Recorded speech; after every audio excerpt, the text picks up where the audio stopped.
everyone. I can get a reaction, Delhi, some momentum. Good afternoon, everyone.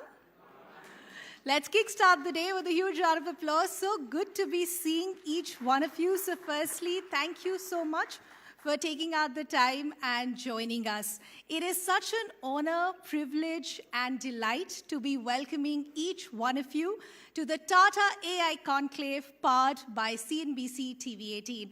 I am Ridhima Bhatnagar, and I'm so thrilled to be taking you through what promises to be a very riveting afternoon of a lot of learning and for us to coming together.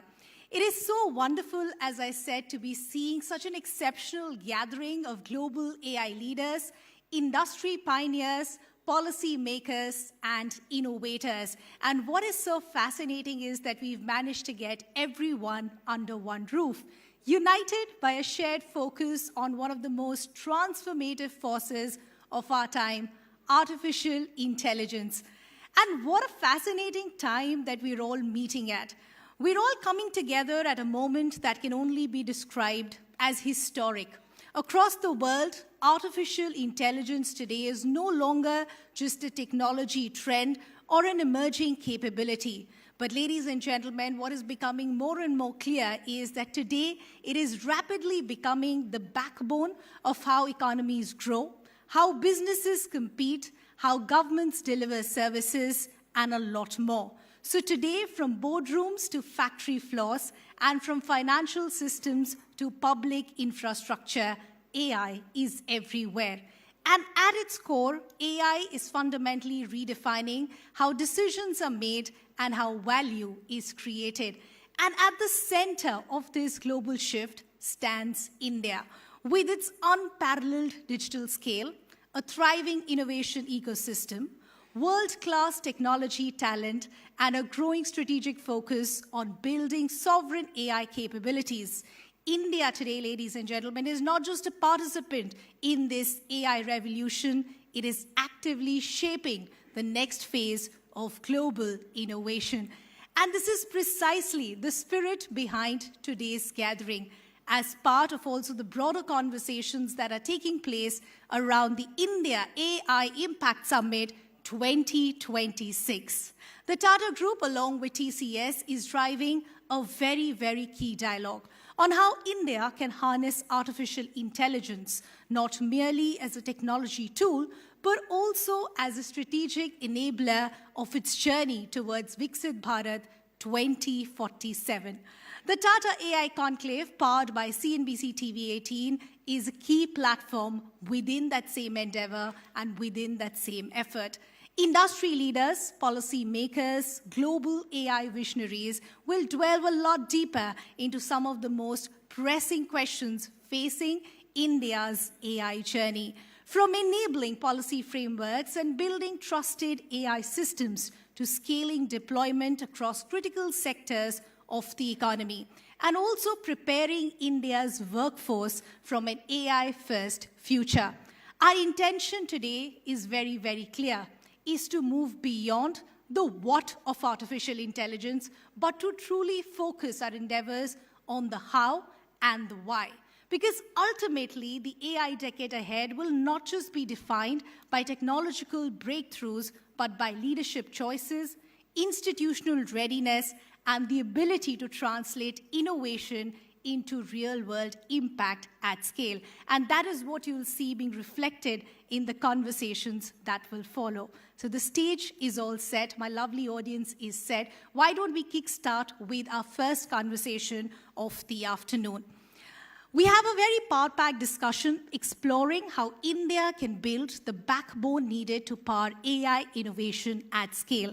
And for that, join me in welcoming our lovely moderator, CNBC TV18's executive editor, Prashant Nair, who in fact will be steering us through this conversation, which is very aptly titled, Building India's AI Infrastructure Ecosystem.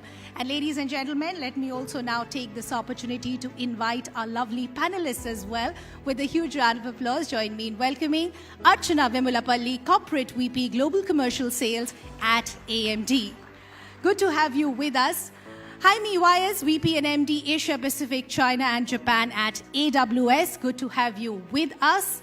Aarti Subramanian, ED President and CEO at TCS. Good to have you with us. The panel is all set. The lovely panelists are all set. Prashant, the floor is all yours. Reema, thank you very much for that. It's such an honor to be here and to be able to do this. So really great that we can sort of all converge at such an important time. I can tell you there's only one topic of interest, of debate, and everything centers around AI, what AI will do, and what's the potential, what enterprises are doing right now, what's the gap, and where are we in that gap at this point in time. So I think, but this is a broader conversation. This is not so much about one particular layer of AI.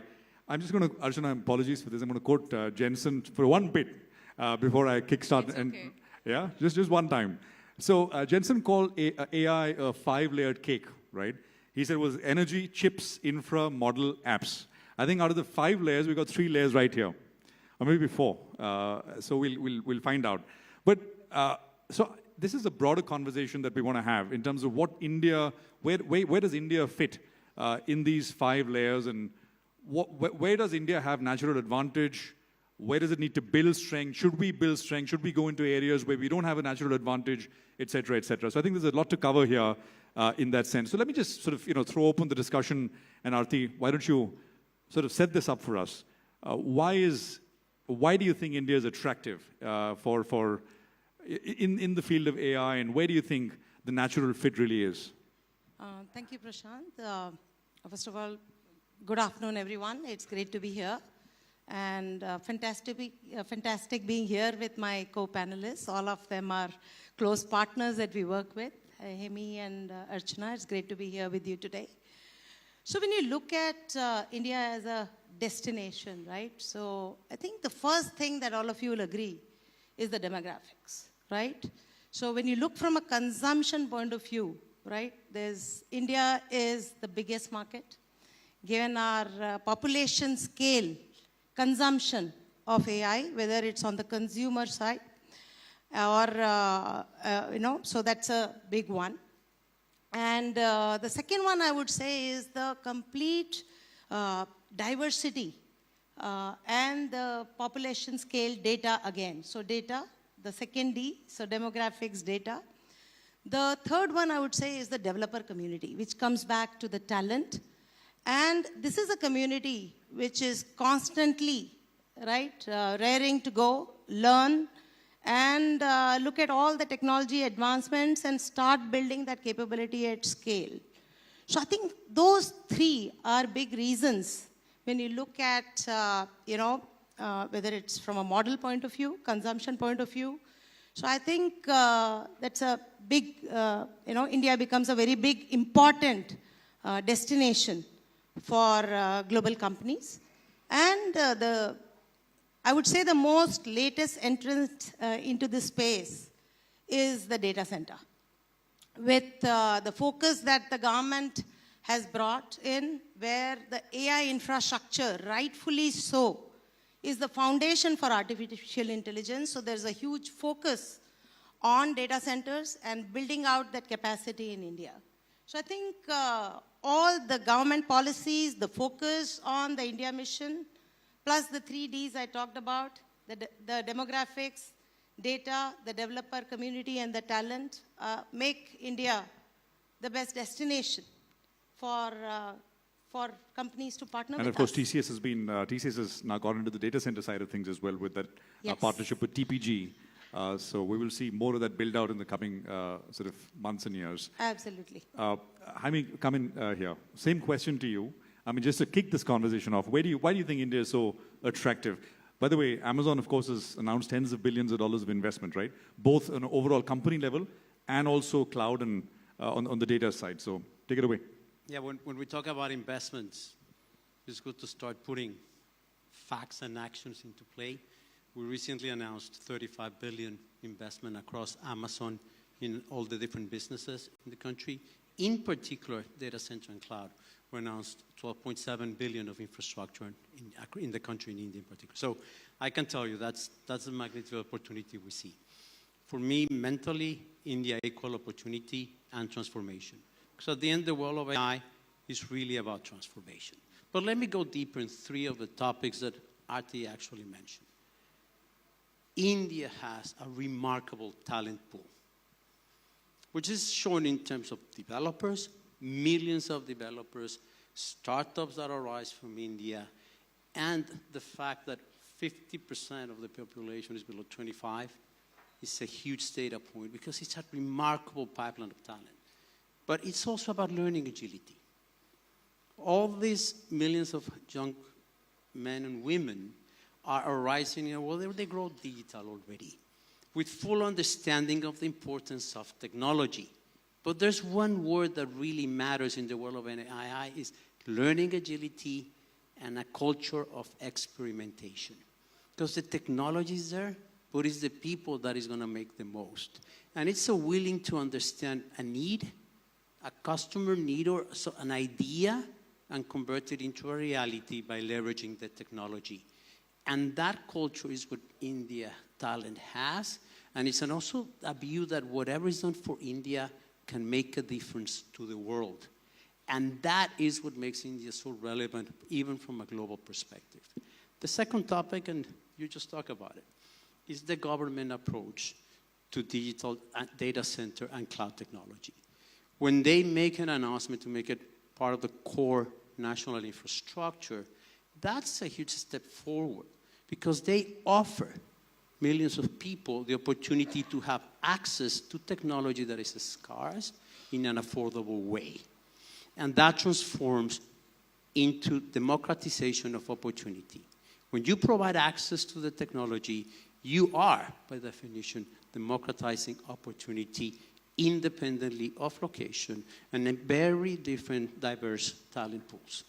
Lastly, why we're here, our partners. Because at the end, transformation requires strategic partnerships. And TCS is a great example of that. So when you combine all that and the fact that we have been, as AWS, for many years in the country, with billions of investment in it already, we have the foundation to actually invest and help in the country transformation. You know, the government support that Jaime is talking about, of course, is in the union budget. The government announced a 20-plus year tax break for global companies who set up data centers with Indian partners here in India to service global clients, right? That was so it's really one of the boldest moves in the budget, in this budget, and of course that focus on data centers. Archana, come in on chips now, right? And everyone wants chips, no one's getting chips, and it's... we'll give you all you want.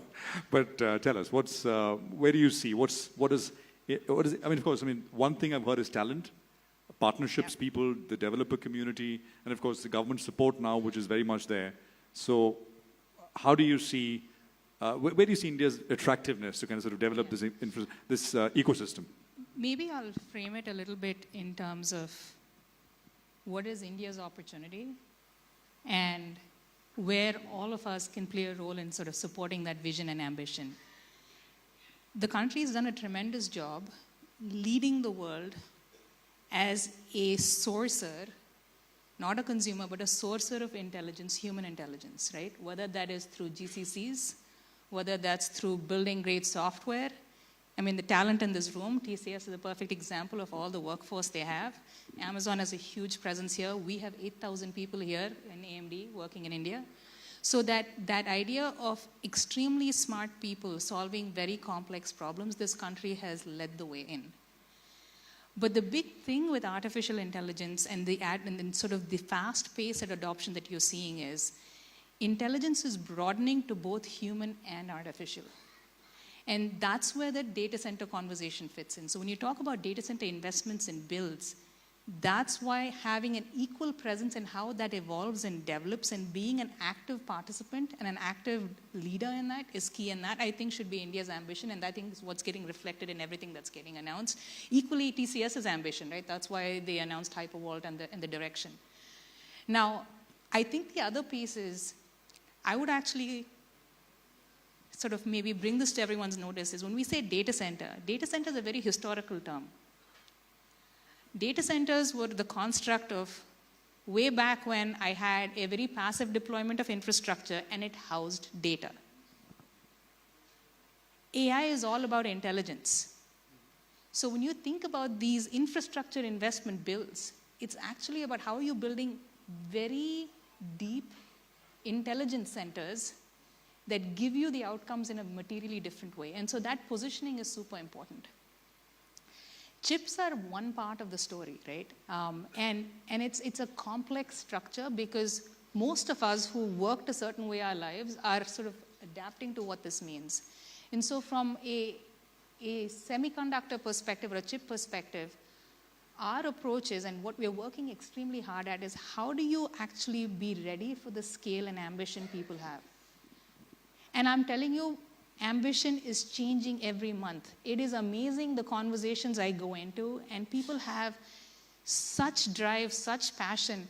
I mean, when you look at our own engineers and at the rate at which they're developing, the rate at which we're releasing new products and capabilities, that pace has beaten anything you would have probably even planned 10 years ago.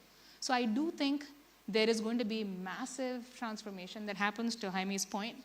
There is going to be equally a massive call to action for the talent that Aarti was talking about, but this opportunity is India's to take. Because I think the next 5 years is going to define how every country chooses to play in the space, either as a leader or a participant. And I think that's India's opportunity. So I think very well put by all three of you. 6,000 people in India. 8,000. 8,000, beg your pardon. I didn't know that. So that's and would all of it mostly be on the design side, or most of them are engineers. Engineers on the design side of it. So just to take off on that point, right? Because technology is advancing so fast, and better and better chips, etc. So how does a country like India, which is coming into this journey, and there's a mission, the government mission to get more of these chips into the country, etc. The government-led effort, really. But technology is moving at a very, very fast pace. So how does one keep up? And just your thoughts on that. Everybody's sleep deprived by default, I think. But in all seriousness, I think this is again one of the things Jaime raised, is partnerships are super important. Okay.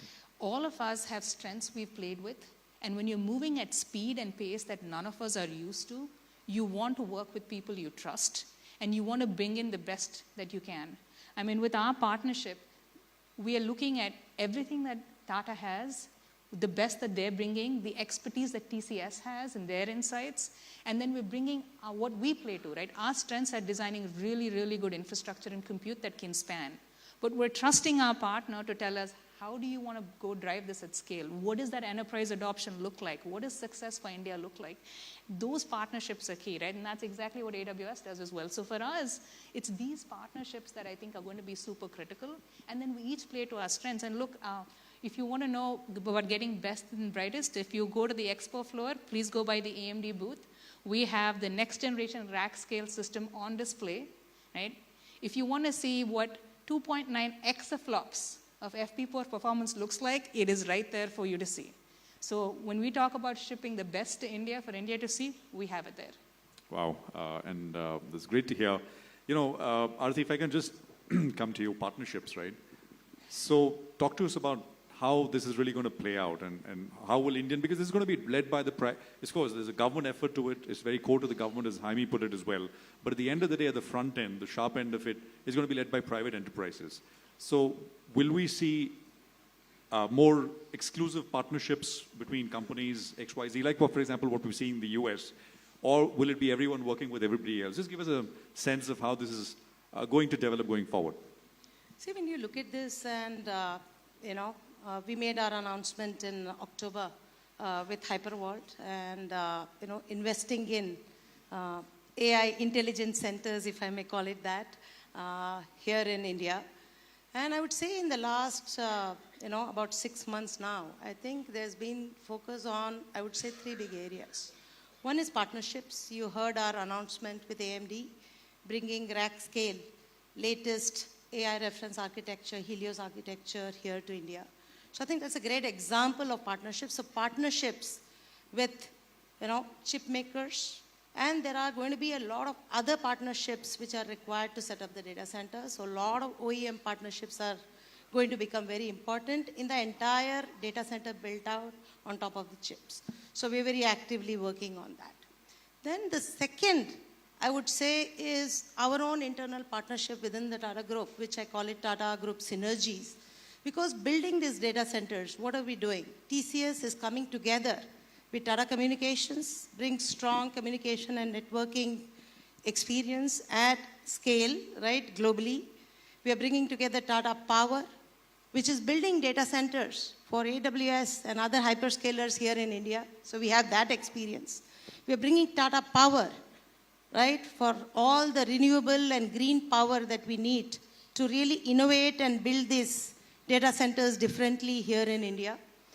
So that's one. And then Tata Consulting Engineers who are into EPC management. So even within the group, we are bringing the power and the strength of the group to really, build out. One is partnerships outside, extremely important. We're going to do that. Plus our own internal synergies we are bringing together. But the third one is going to be also important because end of the day we have to create demand. So we are working with partners to create demand, working with our existing partnerships that TCS has had for many, many years. So I think our customers are also becoming partners, right? Because they then come into the, build out of the data center. So I think it's just such a sweet spot where our partners, our customers all coming together, and some of the existing partners also become customers because they are going to consume the AI data center capacity in India. So I think it's just such a beautiful synergistic play that we are already starting to see unfold, and it's extremely promising. Jaime, you mentioned the government policy and the incentives which have been provided, but just you've seen this play out in other parts of the world where you've set up capacity in data center capacity, etc. What does India need to do apart from, of course, this is a policy now, and it's a long, drawn-out, well-thought-out policy for a number of years, right? 2 decades plus. But where do you see any bottlenecks at all? You said, you pointed out the people and the partnerships, etc. as upsides. I mean, any gaps which need to be fixed, in your opinion? It's a great question, I have to tell you. I get asked that all the time. And let me start going a little bit above India for a second. Asia Pacific, Japan, and China, that is my responsibility, and then come back to India. The biggest gap is not in the technology. In India, as we said, we have billions of investment to build the most robust cloud infrastructure. The technology is here. You have 2 full regions, one in Mumbai, one in Hyderabad. You have technology that is reliable, scalable, secure, and that incorporates the latest AI technology, including Bedrock, that allows our customers to have choice of models in order to drive the best applications. So the technology is there. Key things that we always tell our customers that need action at speed, because the speed matters. First is data readiness. There's so much to do in order to have the right data, in order to let the technology make the right decisions. That's great, and that requires a lot of work, and that's where, together with TCS, we work very closely with our customers in order to allow access to that data in a secure way, providing the data to where it has to be to make the right decisions by the technology itself. The second topic is there's still, in APJC, and in India in particular, still a lot of workloads on-prem. And we are convinced that in order to have the best scalable technology, it has to evolve to the cloud. And we just talked about the importance that the government is providing to the cloud and data centers. That requires work. And that's something that the earlier we embark in the journey, the better our customers are going to be able to use the technology. And we talk about skills and talent, but the other one is really a mind shift, as I was saying before, from automation to full transformation. The real benefit of AI is that it's gonna superpower human beings in context of 5x, 10x, to be way more efficient, productive. And an example of that, I actually did it with my team. We brought ideas and used technologies key role that allow us to develop applications and convert that ideas into something, to an application in 1.5 days, myself and my team. This is what we're talking about. It is about enabling human beings, talented, that have ideas, and convert that into a reality. But it requires a transformation in the way leaders allow their people to experiment, allow them to actually learn from failure, and leverage the technology to completely transform. That's a cultural change that has to be led by company leaders. That's where we're investing a lot of time. Not only, as I said, the technology is there, but once you have the data, once you have the applications on the cloud, you also need leadership to lead by example in a way that allows people to experiment and continuously iterate in order to transform the experience. That's where we invest. The second point that you mentioned, which is moving the data actually, which is on-premise to cloud. So in India, for example, where are we at? Would you have any numbers? I mean, I can tell you we're working closely with large enterprises, and we've made a lot of progress, but there's still always a gap to be done. Okay. But the most important thing is to identify what are the key applications and the data that needs to be in the cloud. As we talk about transformation, we work closely with partners and customers to determine which applications have to be moved, and many of them that will be deprecated by new services, understanding and leveraging the technology that exists. That is the word, and there's always opportunity. So in terms of penetration, your numbers, your estimate, for 40%, 50%? I mean, the number that Andy Jassy, our CEO, provided is that still 80 to 85% of the applications remain to be migrated. I can tell you, at the end, I think that's a pretty good number. So that is the demand for you, right? As you build out this infrastructure, that is the demand. I mean, that is the work. I mean, as you effort to get all this out into your data centers in that sense.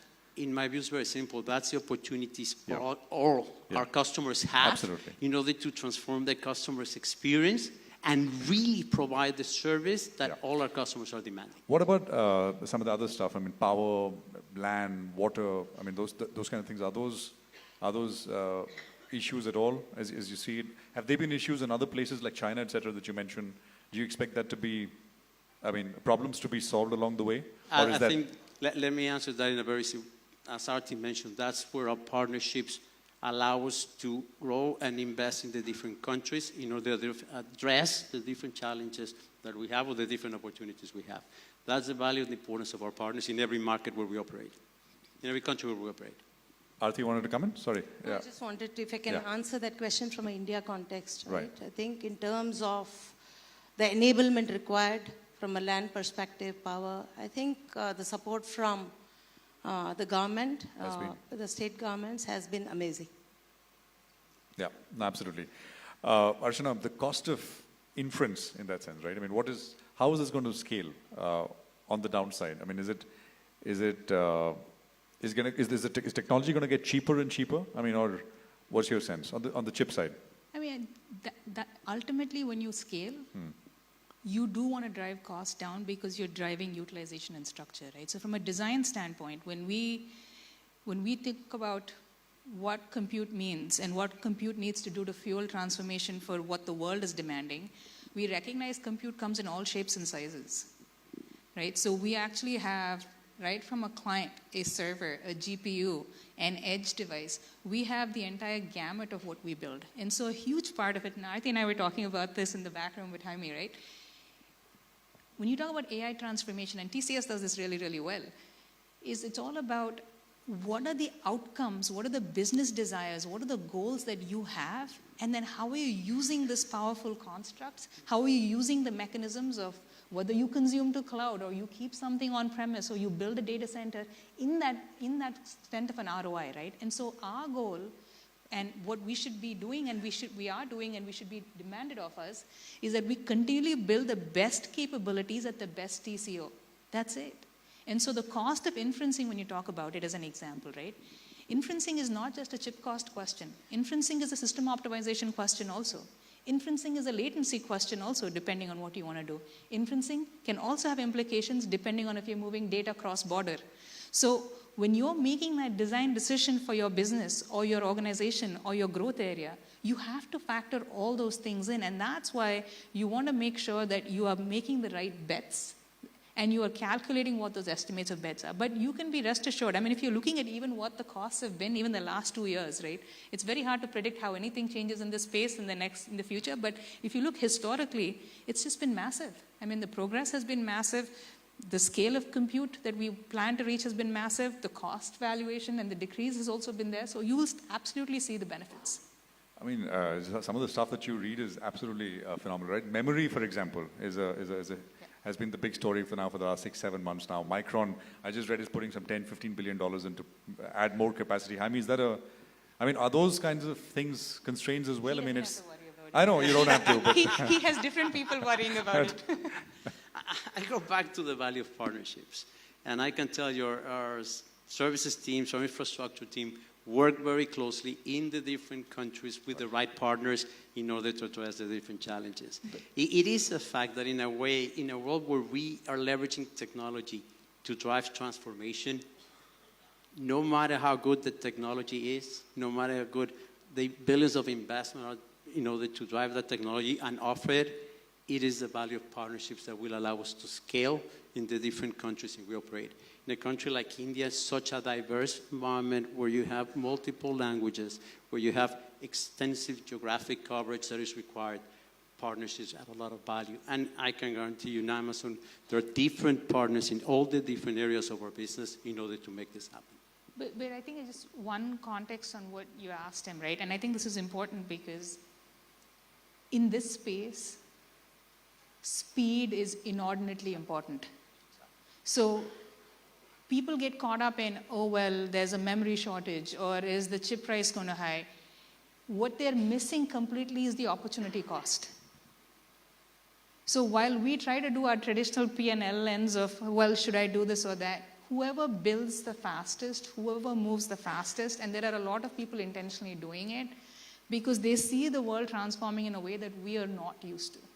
And that's where I think you will see, it's just the pace at which the change is happening, you will see the demand. I mean, a lot of the discussions most people have now is what they're trying to solve for in 26, leave alone plan for 27 or 28. And so I would encourage, I'm sure a lot of people in this room are thinking about it, but that's where, honestly, we've been extremely impressed at the pace and speed at which TCS has moved in this, just to not only figure out how to go build. I mean, building these large infrastructure projects is not an easy thing, but to Aarti's point, to get access to, government, to get the support, to get access to the space, to get access to the power, and then to bring in partners like us and meet the criteria, because we have very strong criteria of all the things we look for. They've done a phenomenal job, right? So that's why I think speed is really important. And I would actually encourage folks in the room is your partners should be people who move faster than you.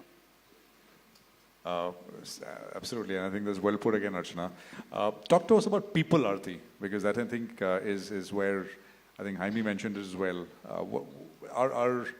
Is the workforce in India, as you see it, and you got a bird's eye view at TCS, right? How fast is retraining happening towards applying to some of these skills that we're talking about here? See, I think when you look at the context, I think the need is you have to be skilling faster. So I think we are responding extremely well to that need. But when you look at talent, I would like to take a much broader view to the talent. So I think we talked about chips and chip design. So we work with AMD very closely on chip design. So really when you look at the entire stack, infrastructure to intelligence, starting from chips, or you can say silicon to software. So I think India as a destination where we have the talent to build, to design at the silicon level and to deliver intelligence at the software level. I think the talent build out at scale needs to happen across all the areas. And I think we have a very strong foundation and a very strong investment which has already happened. But I think the scaling has to happen across all layers. And I would completely agree with Archana that I think speed is of the essence, whether it's on the data center build out or on the talent. And I think we have shown, India as a country and all of us here, I think we have shown that we can move fast and build at speed and scale. Jaime, you want to add something? I think that's where, as companies, in addition to infrastructure investments, we need to invest. I can tell you over the last years, AWS has helped train, upskill 6 million people in India. That's also part of the commitment to the country. Because at the end, the technology has to be leveraged. It is the talent that has to make the most of it, and is really what's going to drive the transformation. I want to leave with that message. The technology is there, and it's continuous evolving fast. And given the decisions of the government, it's available. The most important thing is for the talent to use that technology to bring new ideas, to create new concepts, and to drive transformation in order to transform experiences. That is the opportunity we have in a country as remarkable as India. And that's, in our view, the most important reason to invest and to help the country achieve those aspirations that are included in the Viksit Bharat in 2047 vision. Well, I could go on, gentlemen, but I think I've been told that we have our next panel, which is getting ready, so we're going to wrap it up here. I want to thank all of you. I mean, the enthusiasm is infectious, I must tell you. I'm charged up. So, Aarti, thank you so much. And I think as the two other panelists said that, you know, you've done a remarkable job at TCS, and TCS in bringing together the ecosystem with the speed that you have. So we're all scared of her. We do whatever she says. Congratulations. Jaime, thank you very much for all that you do. And Archana, I mean, keep the chips coming. What can I say? Thank you. Thank you so much. Come over to the expo, you'll see it. Thank you very much. Thank you. Thank you for being a wonderful audience.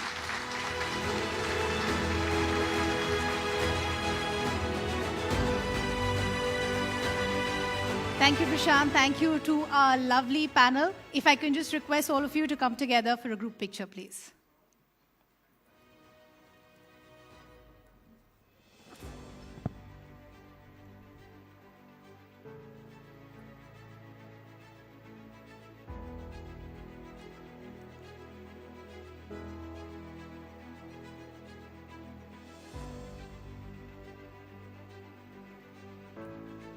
Thank you so much. Let's have a huge round of applause as we thank this lovely panel for really setting context and tone for us for the conversations to follow. As artificial intelligence reshapes industries and, most importantly, decision-making, the next big question that we're all asking at this time is no longer technological, but it's about leadership in an AI-first decade. And for the next conversation, join me in welcoming CNBC-TV18's managing editor, Shireen Bhanu, in fact, will be moderating our next session as we get started for another set of riveting conversation. Also join me in welcoming our stellar panelists. Join me in welcoming Marcus Wallenberg, Chairman, Seb and Saab, AB, with a huge round of applause as we welcome him on stage, please. Join me in also welcoming C.S. Venkatkrishnan, Group CEO, Barclays PLC. Let's have a huge round of applause as we welcome our lovely moderator and the lovely gentleman on stage as well. Good to have you with us. Shireen, the floor is all yours.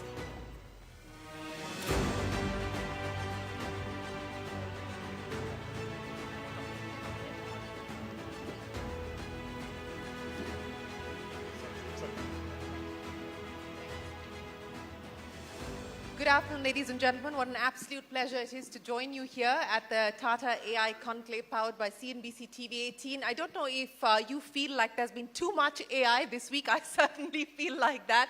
But we really want to talk about not just what it does to jobs, what it does to coders, what it does to coding. We also want to talk about what it does as far as the CEO's mandate is concerned and how leaders like Venkat and Marcus Wallenberg are looking at AI adoption and the choices and priorities that they will make on account of the changes that are rapidly coming towards us. We will shortly be joined by the Tata Sons chairman, N. Chandrasekaran. One of the problems that AI has not been able to solve for yet is Delhi's traffic. So, we'll just have to wait till we have a more efficient plug-in that can address that issue. But, gentlemen, it's great to have you join us here. Marcus Wallenberg, let me start by asking you, you believe that AI is going to be the engine of the new industrial revolution. What gives you the hope and confidence that this is truly going to be transformative? And will it be transformative in the short term, in the medium term, or the long term? Thank you. Great to be here. It's good to see you again. Well, I think that I come from a perspective that actually in Sweden we have sponsored a big push into AI many years ago, about 10 years ago, including compute, to be able to serve scientists. And it's an interesting reference point, actually, because at the time, we were discussing with our friends in Silicon Valley about AI. It was not really ripe for use for the business community at the time. But we pushed into the science community, and it turned out that the scientists who really dependent on very large potential in compute started to use AI in a way that nobody could really foresee. And I think that brought us into a mode to understand that when you really need compute and when you start to understand how to use it, it will completely revolutionize the way you think about AI. And that has really helped us in the way we look upon AI when we start to move into business. Now, you have to remember that I come from a very small country. We have a lot of large engineering companies. And these engineering companies, to a large extent, are in many ways world-leading in their position where they are. So the real great push from themselves or pull into start using AI is something that takes some time. Because it's very hard for big industry to really see how it's going to move into. But now we are, I would say, at the tipping point in getting people in industry to really understand how incredibly revolutionizing this whole new technology will become. So I come a little bit from a history here to see it, and I'm absolutely convinced that business will start looking upon this like the scientists did in an earlier phase from our perspective. Well, in many ways, you were ahead of the curve because you started backing this a decade ago, as you pointed out. But, you talked about the inflection point, and you believe that industry is now ready to go all in. It's moving beyond the pilot stage, and industry is now ready to go all in. The deployment gap, as you see it today, where are we on that arc? We are not where we want to be. I think that the big challenge right now is to, in my view, to understand that AI will be a tool for competitiveness. And we are, in all industries that I can look into, we are under tremendous pressure from competition in one way or another. So you have to find ways going forward that will really help you to stay competitive going forward. And I think many businesses are now seeing the potential and thereby also understanding that their competitors are moving in the same direction.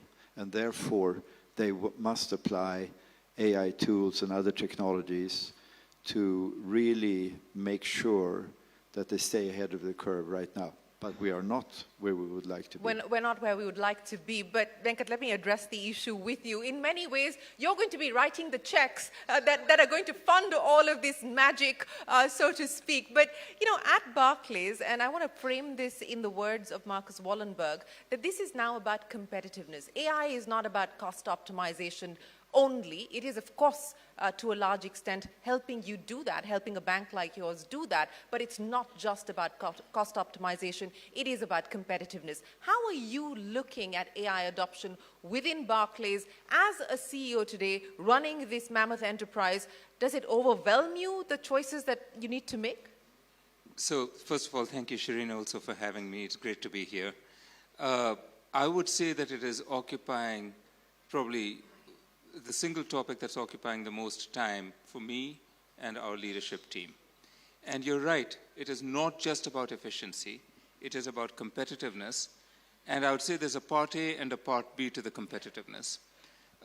First of all, you have to get the organization in ship shape to use AI fully. And that includes the right compute platforms, including cloud computing efficiently, the right data infrastructure, harmonized data infrastructure. And banks and large complex corporations always have built it up in not the most coherent way, so you have to fix it. Then the second thing is once you've got that, and you know, we are fairly advanced on it, but once you've got it, you've got to then see where are you getting the efficiency in certain tasks. But once you've got the efficiency, so something took 100 units of time, it now takes 10 units of time.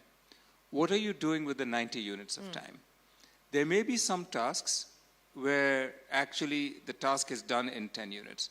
But for most of what we do, which is design of product, delivery of product, customer service, actually you have to use that 90 units of time, whatever it is that you've saved, to improve the experience for customers, to give them what they want. And if banks have learned something from the fintech revolution, it is that if you don't do it, somebody else will. Yes. Right? And so we have to be ready to do that, and that has to be our mentality. And by the way, the other part of this is I think it's at an early enough stage that you don't know what the potential is and what kinds of products you'll do. How deep will the personalization be? How accurate will be the things that you give your customers? How fast can you make it? That is the tremendous potential. And that's what we've got to figure out, but you can't get there unless you do the first few steps. Well, you know, speaking about the first few steps, and I think that's an important point that you make, and that's what I wanted to address, the challenge that CEOs like you are faced with today. There is some element of FOMO that, you know, are you going to miss the bus if you don't get onto it at this point in time? But the other question, though, is you're spending significant amounts of money, you're making big-ticket investments. Do you want to make sure that you're betting on the right kind of product, the right kind of tools? How are you addressing that challenge? How much of a dilemma is that today? So I think at the first level, some things are quite obvious on what you should spend time on. You know, improved customer service, improved document management, improved operational processes and reconciliation. Then when you come above that, you've got to ask, what is it that you're going to focus on the client experience and product design? That's where you're going to make bets. Some will be right and some will be wrong. What we hope with AI is that you can get to the initial stage fairly quickly, and you can decide if it's right or wrong. And so what might have been a 3-year project to build something a few years ago, if you can get there in a few months, you can decide if it's right or wrong. But I think the real opportunity and the peril is the exponential size of the variations that you can do with AI, that you can do quickly. How quickly can you experiment? And you see it every day when companies are coming up and saying, you know, I'm going to replace insurance, I'm going to replace wealth management, X, Y, Z. That it's a bit of FOMO. It's also a bit a worry of getting outdated. And yes, getting outdated and staying relevant are crucial aspects of the CEO's mandate. But Marcus, coming back to the deployment gap, and you know, you said you work with Swedish champions that are international, global companies, international, global conglomerates. You know, at this point in time, what are they telling you about what worries them about the use of AI, about the large-scale deployment of AI? And the second question that's being asked today is, what will the workforce of the future look like? I mean, I'm having conversations with CEOs who say, you know, it is not going to replace jobs, it's going to be much more of an augmentation. There are others who believe that we will actually see a large-scale displacement of some kinds of jobs. As you look at the workforce of the future, especially when you talk to your large industrial, you know, base, what are they telling you? How do they envisage the future? You're asking very big questions. I think that if I may come back to that, because I thought one thing about banking, which is interesting, is the way the customers are changing. Yeah. Which is really for banking, I think, one of the key aspects. So in the bank that I chair, we made a survey a few years ago about our customers and how often they use one of our branch offices. And it came out that they use it once every 7 years. Once every 7 years. That tells you something. Yeah. So it depends a little bit. So are you keeping the branch office? We're using the branch office today for the customers to come in and get helps with the bank's apps in their telephones, so that they can do their banking on their telephone. That's what we do, pretty much, and that tells you something also about what you're addressing. That you will have to find different applications for the way that you treat your customers going forward, because the coming generation, in my view, will not be that interested in having the direct contact with a human. They want very, very quick advice directly, and that will have to be AI powered in one way or another. And sometimes it will need some personal advice. Yes. And then you can hook them up on a line, or you can actually have a branch office. But it's going to be a completely different way, in my view, to look upon. I mean, I guess you see the same thing. Are they visiting you in 7 years or more often than that? Well, I visit branches because it's my job. But it's more than even just the customer banking. You know, we run one of the largest investment banks in the world with huge trading operations. If you look at trading, equity trading has become virtually completely electronic. Yeah. Fixed income or bond trading is slowly going that way, not actually quickly going that way. Yeah. And so most of the vision you had of traders sitting on a long row of desks, answering phone calls, can I buy 100 million of this, sell 100 million of that, that's gone. And so then we also have AI bots, which sit on top of electronic trading systems, working with the customers to figure out what the next trade might be, suggesting ideas, and implementing them. So the customer interface has changed in the wholesale end as well as the retail end.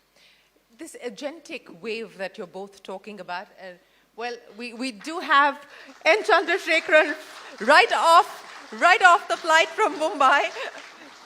Thank you very much. I said one of the problems that AI hasn't been able to fix yet is the Delhi traffic. So that job going to TCS now to try and address that. But Chandra, thanks very much for joining us. We were just catching up on how AI is changing potentially banking forever. Venkat, go ahead. Well, let me just say, now that Chandra is here, the role of TCS in helping companies understand, navigate, and implement this is really, really important.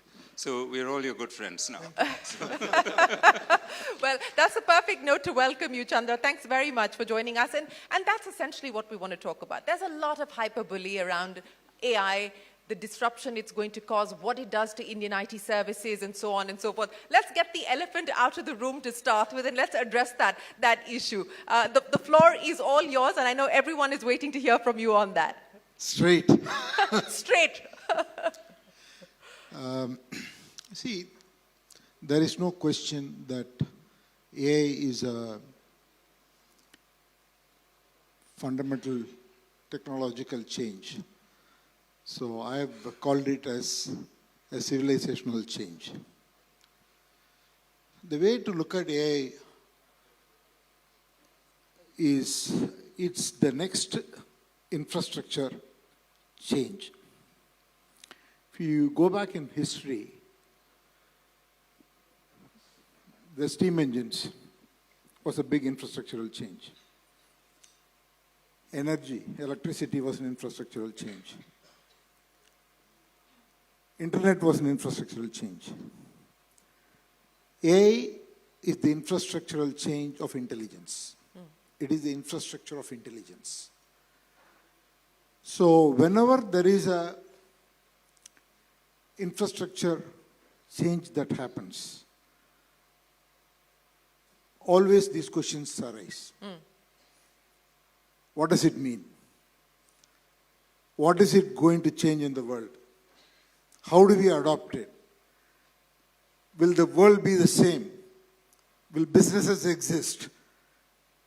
Who will get the lift? Who will go down? These questions have always existed whenever such a big fundamental infrastructural change happens. And AI is no different. But the point to learn from history is whenever an infrastructural change like this happens, it unlocks opportunities. Steam engines made coal very efficient. So we should use less coal. Actually, we start using more coal. Because there is a latent demand that gets created and that is never serviced. But the technology gives you that power to meet that latent demand. So it creates so much more opportunities. So we ride the wave. What AI is going to do, it is going to change the cost structure of diagnosis, translation, basic analysis, which will unlock so much more opportunities, so much more things to do which we have not been able to do before. All that will get done now. I am now broadly talking about across industries. I'm not talking only about IT services. I'll come to IT services. I knew, but I thought you will give me some space. I will, the market may not, sir. I will, the market may not. So, the first point is that. The second point is whenever there is abundance of labor and there is high growth rate, cost goes down and the services demand volume goes up significantly. That's what will happen with AI. Cost will go down for the reasons that I said, but the demand will go up. Now coming to IT services, you should look at IT services as a big enterprise business. In this enterprise business, context is important. So for example, if there is a phenomenal invention that happens in a refrigerator or an air conditioner, you as a consumer see that and then you get super excited. You will just throw your current refrigerator and put the new one. That's not the way companies work. Companies have context. Companies have processes, customer, supplier, partner ecosystem, IT landscape, so many products, so many interfaces to be built. So you should look at IT services companies as integrators. What do we do? IT services companies integrate a technology. Take SAP for example. So I used to code at a time when SAP was not there or was not as popular, or Oracle or anybody else, or a Salesforce. We used to build everything. Why? Even before that internet time, there used to be things like web server, app server and all that. All of those things we used to hot code. So when these packages came, first thing is, okay, all these jobs will go away because you will buy this product, you put it, all these systems can be purged. You don't purge like that. To put a package, it takes, some people have done it in 4 years, some people are still doing it. So I think the way to look at it is, it will create enormous opportunities. AI is a very, very important multi-decadal change. Every company has to figure out, has to ask fundamental questions. What is my moat? If you're a B2B business, you're a financial services business, if you're a industrial business, if you're a retail business, the value proposition is different for each industry, and the value proposition for each company will be different depending upon where they are. And they will have to figure out their moat. And where is it that they will look for productivity? Where is it that they will look for new business model? Where is it that they will create a unique differentiator? And IT services companies will work with the enterprise customers, whether it is a bank, whether it is Barclays, whether it is AC Bunkan, or whether it is any of the 50 other companies Marcus owns, right? So, or American companies, every industry. See, you take our Tata Group, for example. I get to see both sides. I've got one side where TCS has to ride this AI wave. Somebody else will say they have to survive this AI wave, but I feel that you're going to ride the AI wave. But you take other companies. You take a Tata Steel, Tata Motors, Tata Capital, I saw Rajiv somewhere here. Or you take our new businesses, where we are putting a foundry, where we are putting a battery plant. So those companies, industrial companies, we are going AI first. So digital came later. In most of the places, we put digital twin later to manage the existing footprint. But now we're creating the footprint first. So can we be AI first? What does it mean? Can we be first time right? Can we be absolutely precise in terms of how the fab will come up? High quality, low cost. Will it be a 20% or cost advantage we will have over anybody else because we are building it afresh as opposed to fitting AI later. So it's an enormous opportunity and every company has to go through this. And we can talk about it and I don't want to hog the rest of the panel.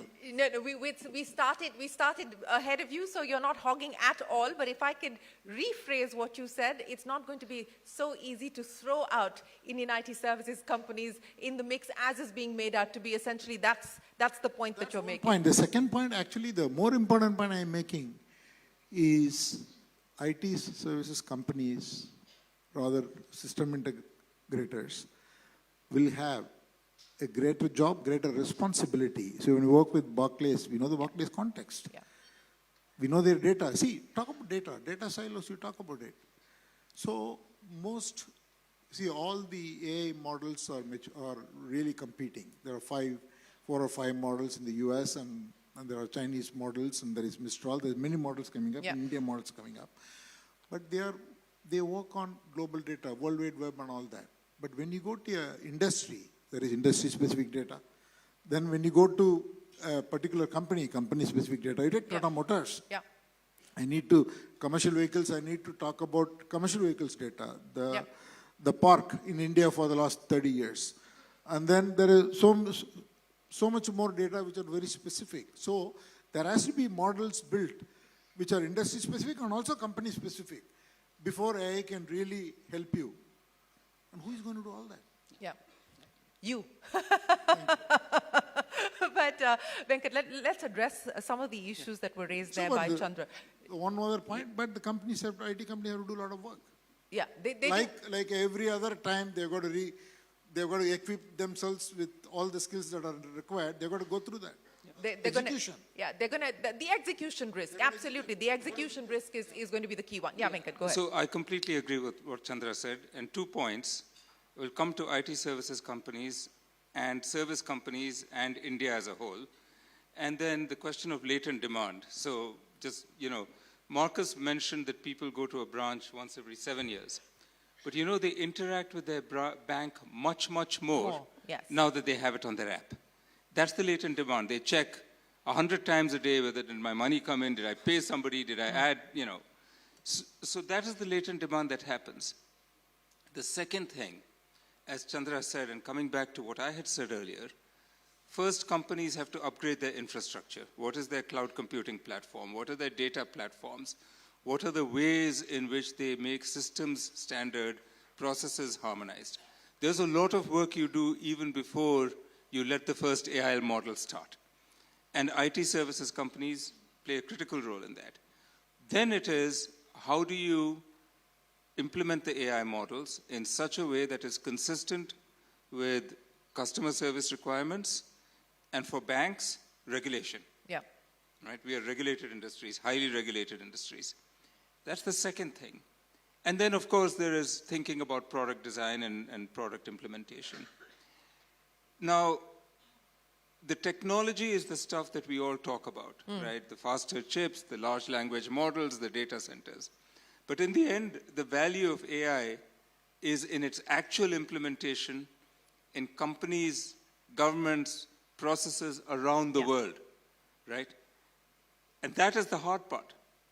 And you have to do full process engineering or re-engineering. You can't stop halfway. And that is actually what's going to get the potential out of it. And so I think there's a role for services companies. And if you look at the role of India itself in the last 30 years, where, and I can speak for Barclays, and I know I'm also speaking for many other companies, including the companies helped by you and other service companies, large parts of company processes are run in India, managed out of India, in whole or in part. That has to get changed. Who knows best how to change it? The people doing it now. Right. So again, the opportunity for India. So it's the opportunity for the services companies, it's the opportunity for India, and it's the opportunity for companies that realize this is the way they have to do it. Marcus, just to take that point forward, and I want to link this to an issue that I know that you have been focused on, and that's the issue around sovereignty. And I think regulators around the world, governments around the world are grappling with how do you move forward in this era, and especially in a world which is in strife, where the new world order is still up for debate. How do you look at the issue of sovereignty in an AI era, and what choices will countries like India need to make in that context? Well, I look upon it this way, or the way we have thought about it, is that, and I must say that I agree with this point about the possibility for IT services company. I mean, actually, a little bit of a pole position in this race, because that's contrary to the public perception. It's almost. No, I would look upon it as pole position, because the TCS of this world has a huge customer base with an IT and digital layer implemented already. And now there is a possibility to put an AI layer. I mean, what you've been doing for years is helping people with their software. AI is software. Yeah. It's just in a more advanced version of software. So I think that that there is an absolutely pole position in doing this. But when you come back to sovereignty, I think because we all read about the hyperscalers, and in many ways they approached parts of your market, but in a different way, because they came from the compute side more. I think when you start analyzing the situation, certain industries, for example, regulated industries, and other, suddenly the whole question about sovereignty has come up to the surface. So I think as a company, you have to be acutely aware of what is your proprietary data and information, and what is not, and what is really sensitive to you, and what is not really sensitive. I believe that, just like Chandra pointed out, the demand for AI will go up, but it will not go up for all types of applications in the same way. In certain applications, it will be incredibly important that you exactly know where your data is, where your compute is, so that you know that there are no possibility to interfere. But other parts of your business, in my view, will not be so sensitive. And there you can actually be much more reliant on other services from the outside. And I think this is where you come in, because you can make that differentiation in your stacks, if I may put it in an American way. No, but you just have a different stack. And that what means, so I do believe that the sovereignty issues, at least from where I come, Northern Europe, a small country, but with big corporations in that, we have to balance our needs in the future. And that's why we started this AI compute company, where we actually had a chance to collaborate with some of our largest companies to address the sovereignty and compute and the learning that we needed to do. Yeah. And frankly, if you're going to buy services from an IT service company or a hyperscaler, you better make sure that you're a good buyer, so you understand what you buy. And this is a journey that we're on right now, but to try to understand.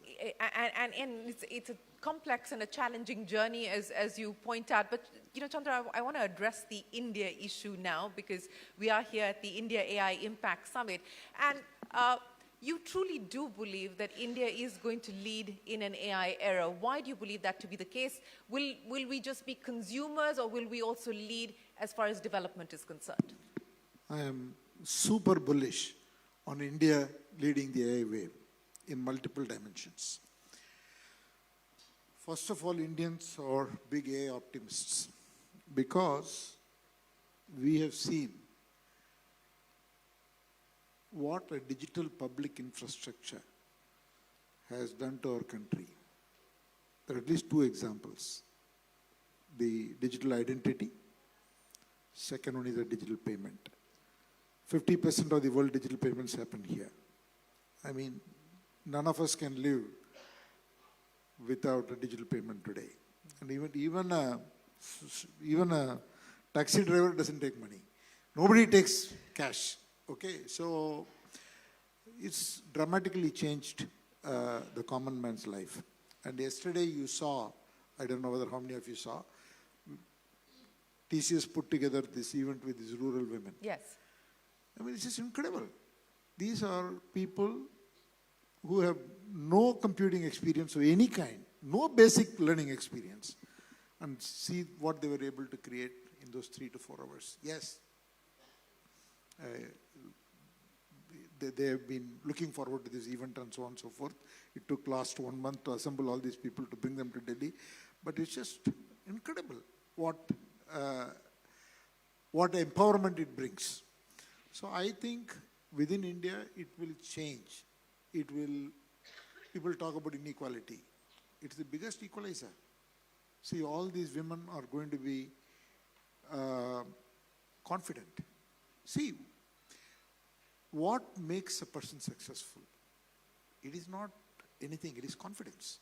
If we can give confidence to every citizen, and if we can put an AI tool in the hand of every citizen, life changes.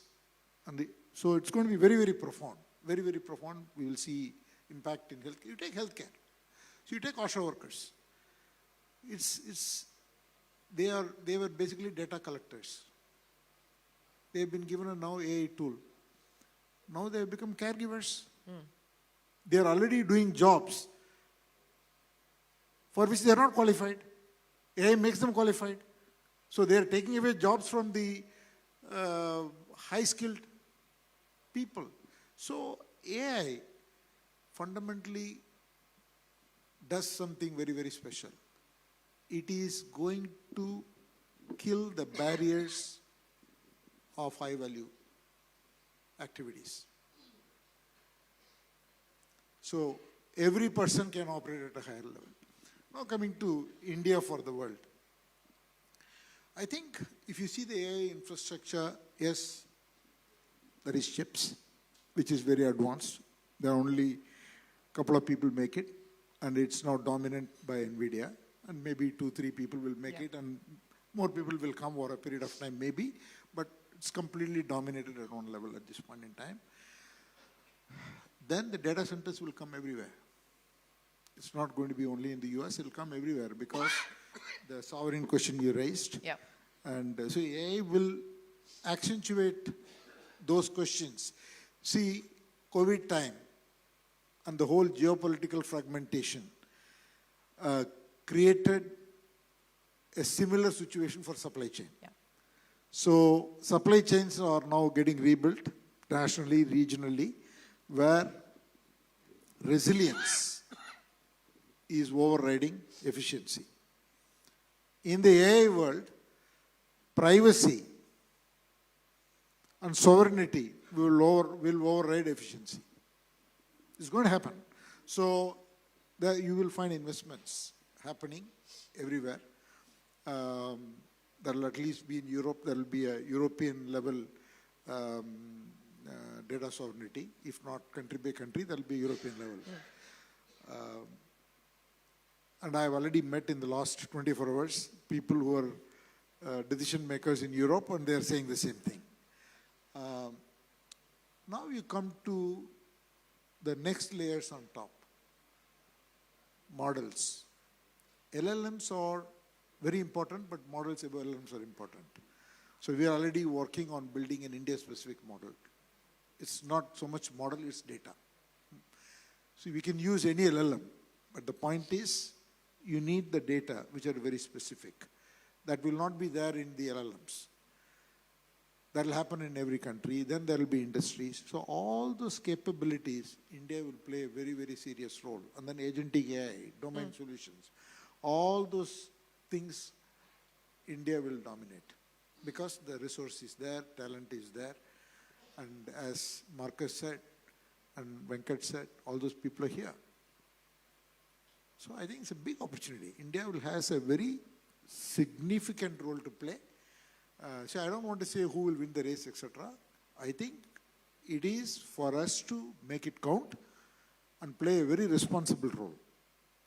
Very responsible role. Because we can solve many healthcare problems which can be transported elsewhere. We can solve, in other way I will say, some of our problems cannot be solved. Thank God we got this moment.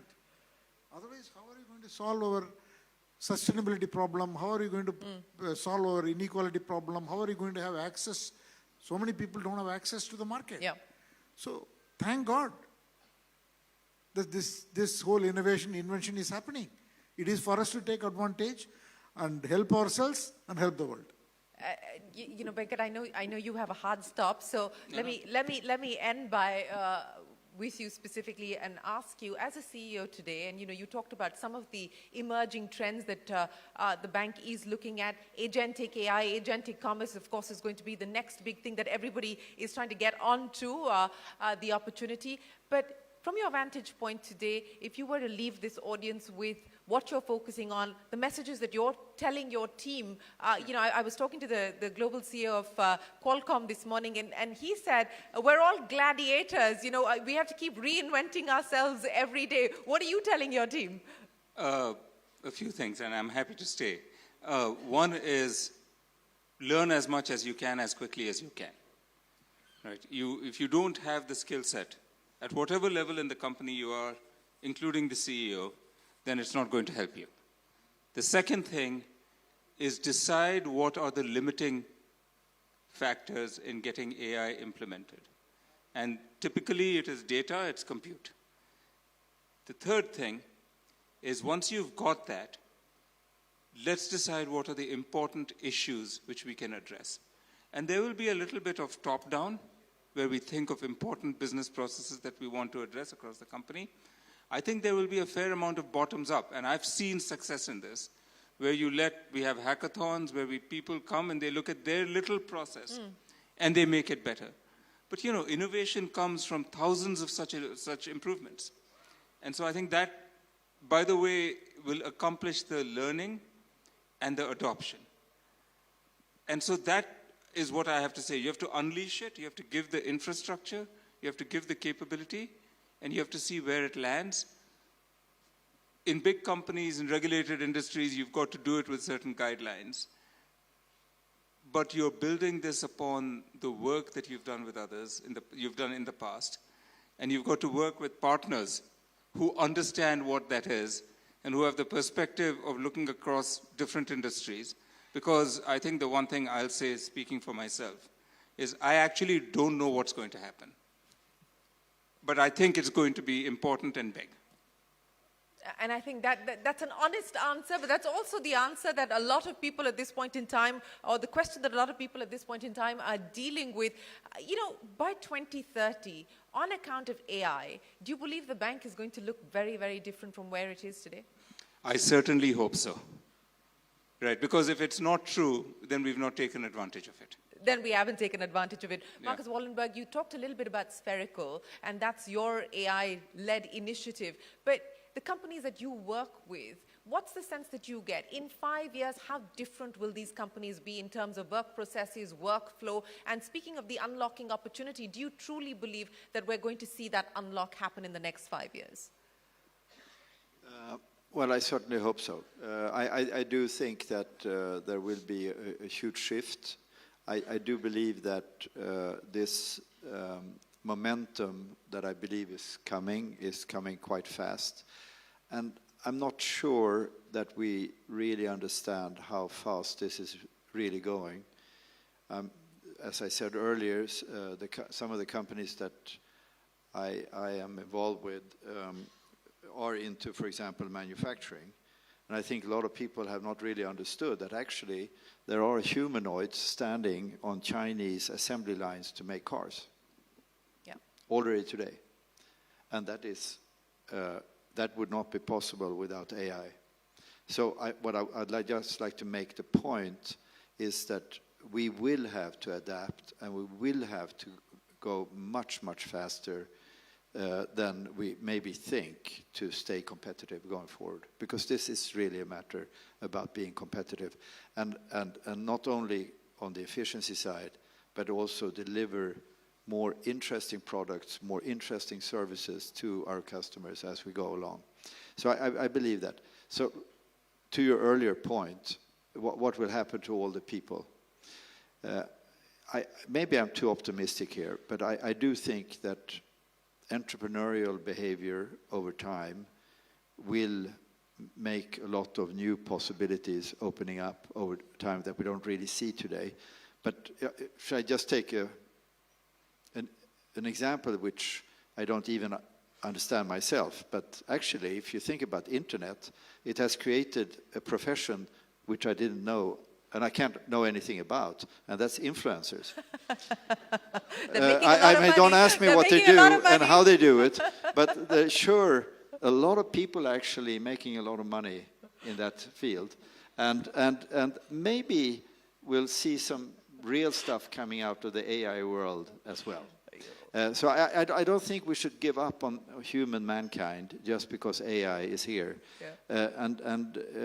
You know, those guys who were helping out with donkeys or horses and so on to make transportation going before the steam engine came, they actually found new ways to do. But what I do think we have to do, which is a responsibility in my mind from society and maybe also from the corporate world, is the reskilling and upskilling. Yeah. Yeah. Because here we really have a big job to do to help out. I agree. I think that's our responsibility, is one of the biggest responsibilities for corporate leaders. And I will say you're a pretty good influencer yourself. I was going to say exactly that. Do you really need more money, Marcus Wallenberg? But Chandra, you know, what is going to be the influencer equivalent of the AI era? We're talking about the fact that, you know, and these are comments that are coming in from the tech world. Every day you turn on the screen or you open a newspaper, you've got some tech CEO talking about the fact that if you look at a screen and if your job is on a screen, it's over. You know, we won't need surgeons anymore, we won't need doctors anymore. And this is stuff coming from tech leaders themselves. So you can't blame people for having the anxiety that AI seems to be causing at this point in time. So what is going to be the influencer equivalent of the AI era? So I think you've got to look at it from what I said before. Every time such a fundamental change happens, it is natural these questions come. Whether who is going to lose, who is going to win, how many jobs are going to... But except that, those days there was no internet, there was no social media, there was not so much happening real-time online. So these questions were kind of very subsided. But now, minute by minute, it happens and some questions get viral, then people get worked up. That's what happens. So I think, you know, I don't want to underestimate the possibility of AI. It's huge, but it is not going to happen at every place at the same pace. There are places where it can make, especially in consumers and citizens, it can immediately make a difference. but when it comes to certain professions or when it comes to enterprises and large-scale public delivery projects, etc., there are a lot of other issues to think about. And on top of all that, there has to be a payback. Nobody is going to allow any of these companies to raise money at huge valuations. It's not going to happen. So everything has to happen together. Are we in a bubble? Pardon? Are we in a bubble already, you think? I mean, see, bubble is a strong word, but every tech goes through this cycle where it reaches a very, very peak situation where we are going to say that everything is going to happen, everything else in the life that's not the way it's going to be. Yeah, but it's going to... to that point, yeah. If I may, I one observation, and that is that if you look into these huge technological changes, I think you've had financial crises appearing from time to time. But I don't think the underlying investment has gone away. Yeah. The markets, the financial markets have taken a lot of pain, but the underlying investment just continues. So each company will take a call and invest. So some places it will take time. It can take a long time. For example, see, let's be clear. I did my elective in artificial intelligence in 1985. Okay, and I forgot to speak about it until a few years ago. Right? Now, my two electives were artificial intelligence and robotics. Since now it's my 40th year after I did my 41st year after my elective, right? So now it's the time we are talking about it in full gusto. So you're getting nostalgic, aren't you? 40 years down the line. But gentlemen, before we close, and I'm going to start with you, Venkat. Do you have an AI agent, a personal AI agent? If you did, what would you get it to do? So I wish I did. I've been reading about this. But what I would get it to do is to find me the ways in which I can spend the times on things my time on things that matter. Okay. Marcus Wallenberg, do you have an agent? No, I don't, and I should because I'm disorganized. No, but I'm really curious how to apply that, and I think we will all have agents going forward. Not yet. Chandra, do you have an agent? No, I don't have an agent, but I spend time every day playing with AI.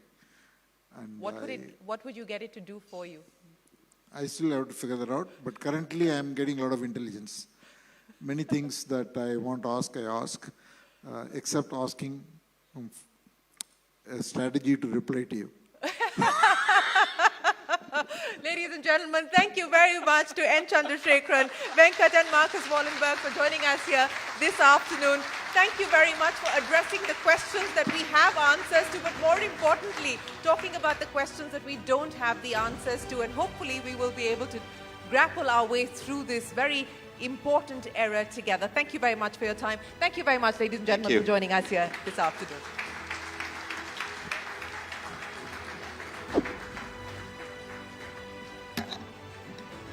Thank you so much, gentlemen, once again. Shireen, thank you so much for moderating that conversation for us.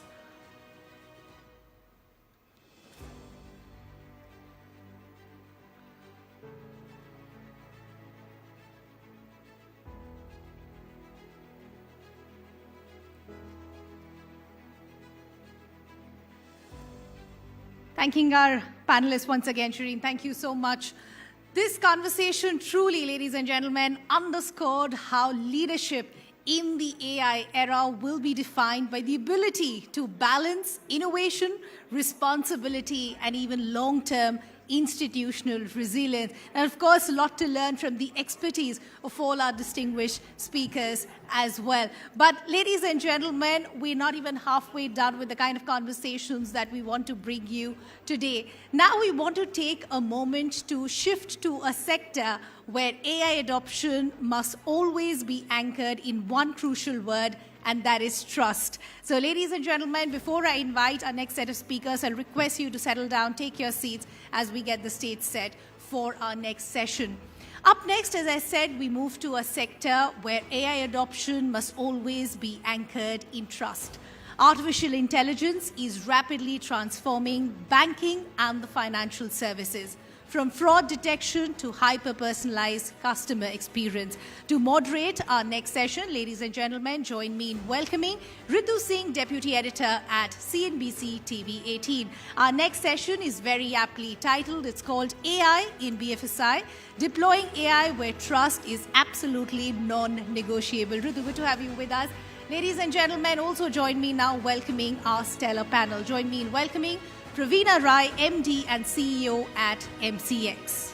Join me in welcoming Nehal Vora, MD and CEO at CDSL, Sandeep Ghosh, Group Country Manager, India and South Asia at Visa, and Rajiv Savarwal, MD and CEO at Tata Capital. Let's have a huge round of applause as we welcome this stellar panel.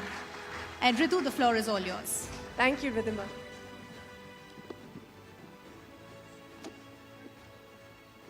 That's a tough act to follow, but we'll try and get some more insights here in this panel because, this is an industry where a single algorithmic error, it can cost billions of, in losses, it can erode decades of trust. And so BFSI firms are really walking a very tightrope. They're deploying AI to stay competitive on one hand, but they also have to ensure that every decision can be explained, audited, and trusted. Now, the pace of adoption, as we've been hearing from the leaders here, it's staggering.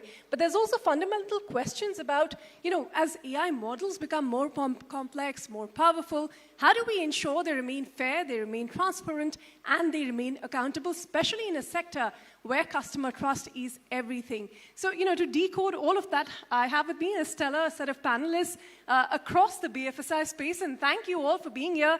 Rajiv, since you're next to me, let me just start with lending because, it is one of the most trust-sensitive sectors. So perhaps if you could start by laying out the field for us in terms of AI usage. Where have you found the most important usage for AI in your lending decisions?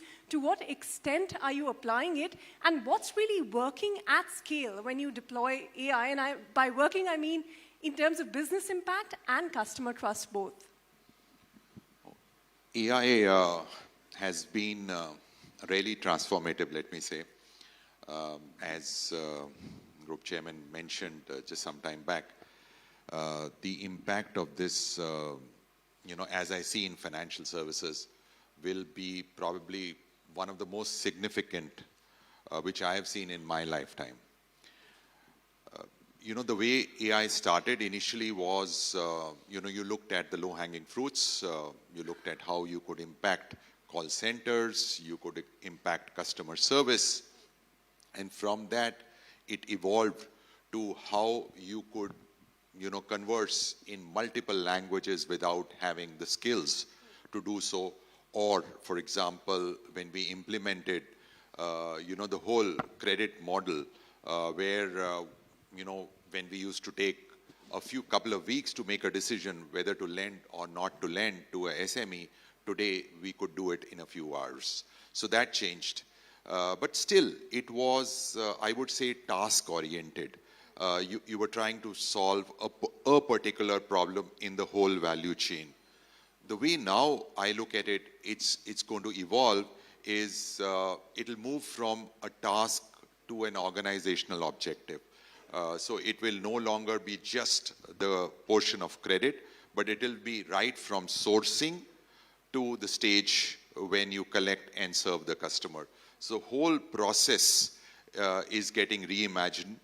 And that will be the big change which is happening. So we've seen benefits of, its impact on individual tasks in terms of bringing in more efficiency, in terms of bringing in faster turnaround times. But I feel the bigger impact we're going to see in the near future when it's going to transform the whole process right from the beginning to the end. Well, and that's what we want to understand because, something like credit underwriting, for instance, Rajiv, today, are you in a position where you can trust the algorithm to tell you whether or not to sanction the loan, for this SME or for a new-to-credit customer? Are you comfortable sanctioning a 1 crore loan today purely based on what AI is telling you? Are you comfortable sanctioning a 1,000 crore rupee loan today? Where is the comfort level? So it always starts with a smaller amount, and as you build confidence, it moves up the value chain. and you need it for a smaller amount because that's where the numbers are. So if you are going to sanction a few million loans in a month, that is where you need it. If you're going to sanction 5 loans, you probably need it later, and earlier you need to focus on this. So right from the origination, today you can, generate offers on the go. You can change offers on the go. When the customer applies, your ability to understand whether it's a genuine customer or it's a fraudulent customer with a fraudulent intent. Today, the digital tools allow you to make that decision faster. And even, based on structured and unstructured data, it allows you to take a better decision, which probably suits the borrower better. So I truly believe that on the credit side, it has evolved wherein the smaller ticket sizes, we are able to make decisions based on this. But for SMEs also, but there we do it with manual intervention. After it gives you an output, we still have a couple of eyes looking at it. However, for larger loans, we still today are some way away because so no the need is threshold not you want as to much. give us? I mean, what is the comfort threshold? You're not spelling that out for us yet. No, I think when we look at loans of probably less than 10 lakhs, the usage is much more. Okay.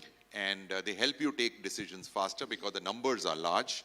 As you move up the chain, turnaround times have crashed, but you still have, a couple of eyes looking at it. And for larger loans, actually, we've not felt the need as of now. All right. Let me also welcome Neeraj Arora of General Catalyst, who's joining us here. Neeraj, thanks very much for joining the panel. We're just still setting the context of the use of AI in the BFSI space.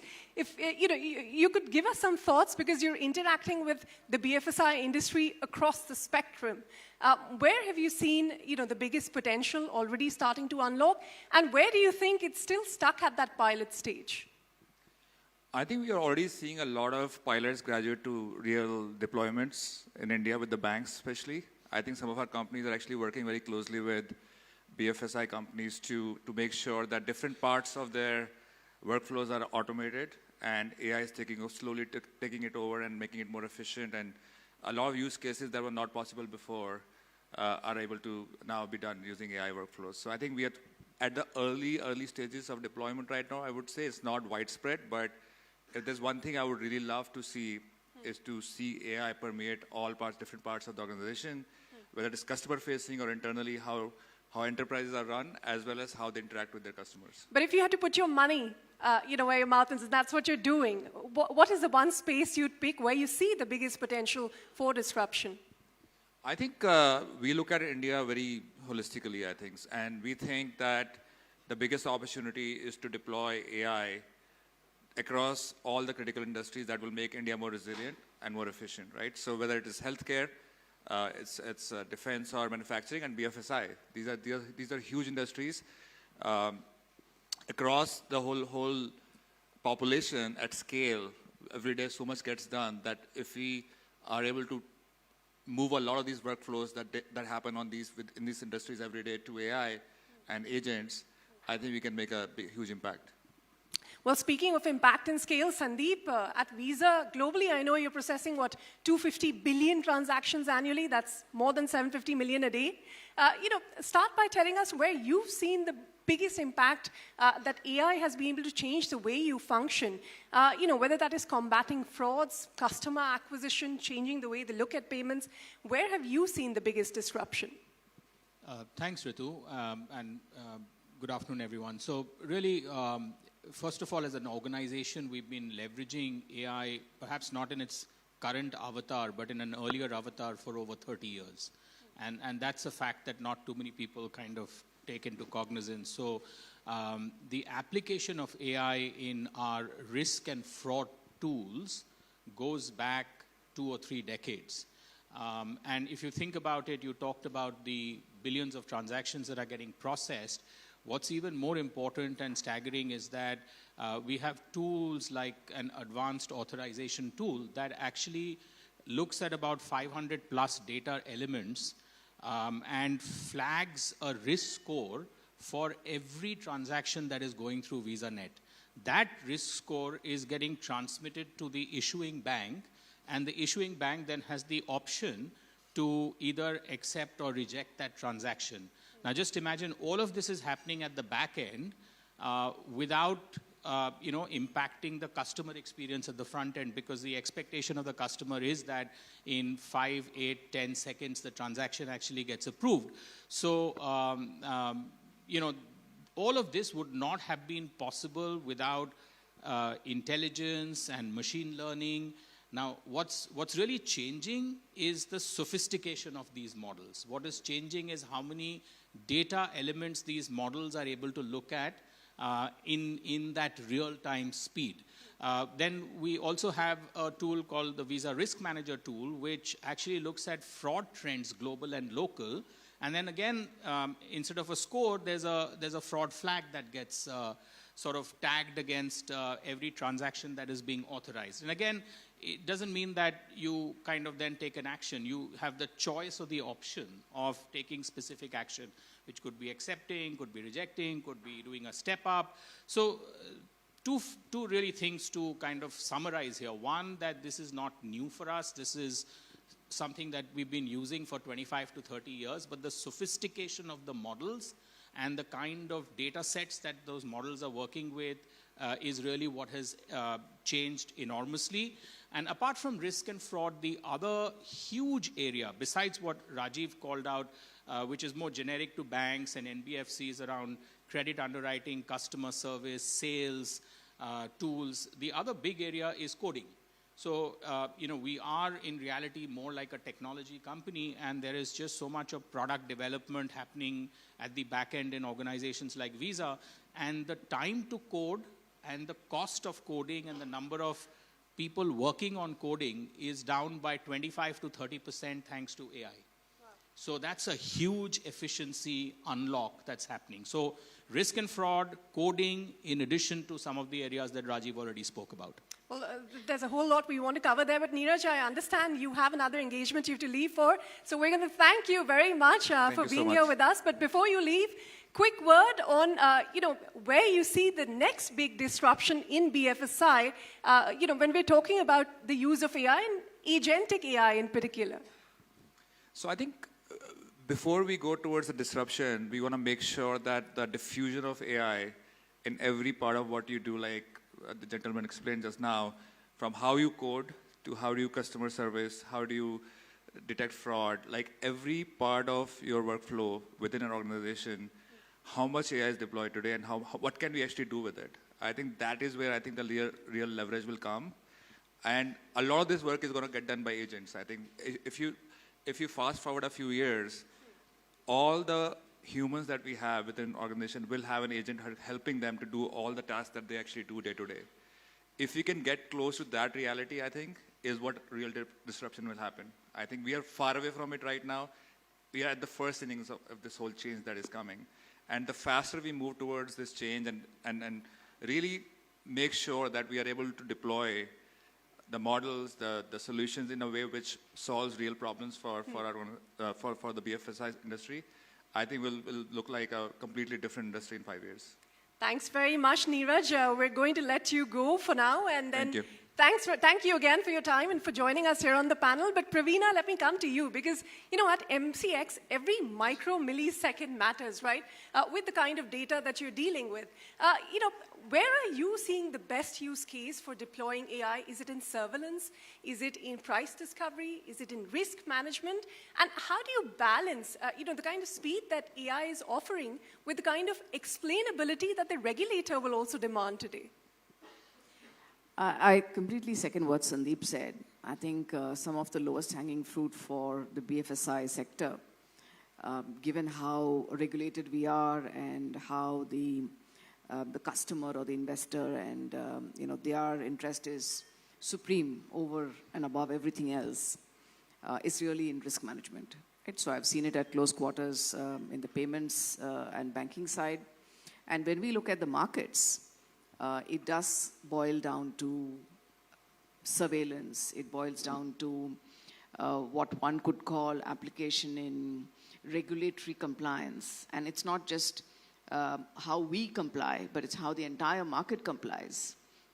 And I think AI is extremely effective when you look at these large, complex swaths of data. And that's where the models really play a big role in kicking in. And they can do it far more effectively than a human can. So of course we can look at this and that, and people who've done it for many, many years, start connecting the dots, and that's how real effective surveillance mechanisms, for example, work. And I don't see this as much as an efficiency tool. It'll give efficiency, but it's a supremely effective tool. So for example, when you look at trading, there are unauthorized sort of platforms that exist, apps and, just sort of people in the corner shop running, trading for various kind of products. And how do you figure that out, right? So we've actually got systems which look at a multitude of data to trigger off what the red flags could possibly be. And it's never purely AI-driven. And that's the point on explainability. So it needs to come down to these are the sort of data sources, and this is where the red flag has come in from. And that's where the human element comes in to really determine whether you want to pick it up, you don't want to pick it up. If you delete these two data sources, does it still show up where it is? And that's how I think the layering of the human decision-making kicks in. Yeah. And ultimately, that's the accountable party for that decision. Well, Nehal, you're very much the guardian of all this data that Praveena is talking about. More than 17.5 crore investors' data sits with you. Where have you found the most efficient or effective uses, Praveena calls it, of AI? And, where are the models where you've seen the pilot actually transform into something you could effectively deploy at scale and see meaningful benefits from? So, first of all, I'd like to thank TCS for really inviting me. A very, very good afternoon. And thank you, Ritu, for that question. I think the way I look at it is in three major themes. One is about, I completely chime with what Praveena and Sandeep said, is on the RegTech and SubTech. That is the regulation technology, that how do you build trust to ensure that the integrity of the market is maintained. So as data grows at 17.5 crores, it's virtually impossible for a human to look at it. So trends, etc., can be seen by AI models, which assist the regulation personnel to kind of look at what are really the red flags which needs to get dug deeper, and then kind of get more, use the AI model again to kind of see a more broader perspective, that whether it is truly a red flag or it is perceived to be a red flag. So I think one is on the control side. The second is on the capacity planning. So as growth happens, and we've seen that in COVID, we've seen that a lot during COVID. New investors coming to market. Yeah, so in 2019, September, the total depository demat accounts were about 4 crores. And that has grown to 22 crores as we speak. Yeah. So it's kind of a quantum jump which is happening. Now, when you want to build systems, and I think MIIs, and especially depositories, are more like roads. So you need to ensure that the safety and security of the road is there. But more importantly, the value proposition of the road continues to remain so that people can trust that structure to work. Now, for that, there is a constant evolution which needs to be done on how the infra, both from hardware, application, network, and security, continue to evolve, be integrated with each other so that it is a holistic package which is seen. So that's a second theme where we look, where AI plays a big role. And the third is a little different theme, is on investor education. I think today, as we speak, 80% of CDSL's Demat accounts come from tier 2, tier 3, tier 4 towns. Wow. So that is against the popular perception that tier 1 kind of is where the concentration is. Yeah. So there's a huge aspirational India, and that's a different AI which we are seeing, where they want to be included in national markets. So that's number one. Number two, a very significant, interesting fact. What do you think would be the age of the youngest Demat holder today? Any guesses? 14, 13? Is it younger? Well, the youngest male or the man Demat holder is 62 days. And the youngest woman Demat holder is 51 his own days. account. 62-day-old man. And a 51-day-old woman. So the point is there's a cultural shift happening that as the child is born, the Demat accounts are getting opened. And that's where, because it's a segregated account structure, so the assets of the child, which it gets, you know, the extended family, etc., would like to give gifts, etc., it should not get commingled with the parents, and it remains segregated for the child, and it leads to finally value creation and wealth creation as the child grows further. Yeah. Another interesting fact, there are 1,500 plus Demat accounts where the age is less than 1 year. So this is a cultural shift which is happening.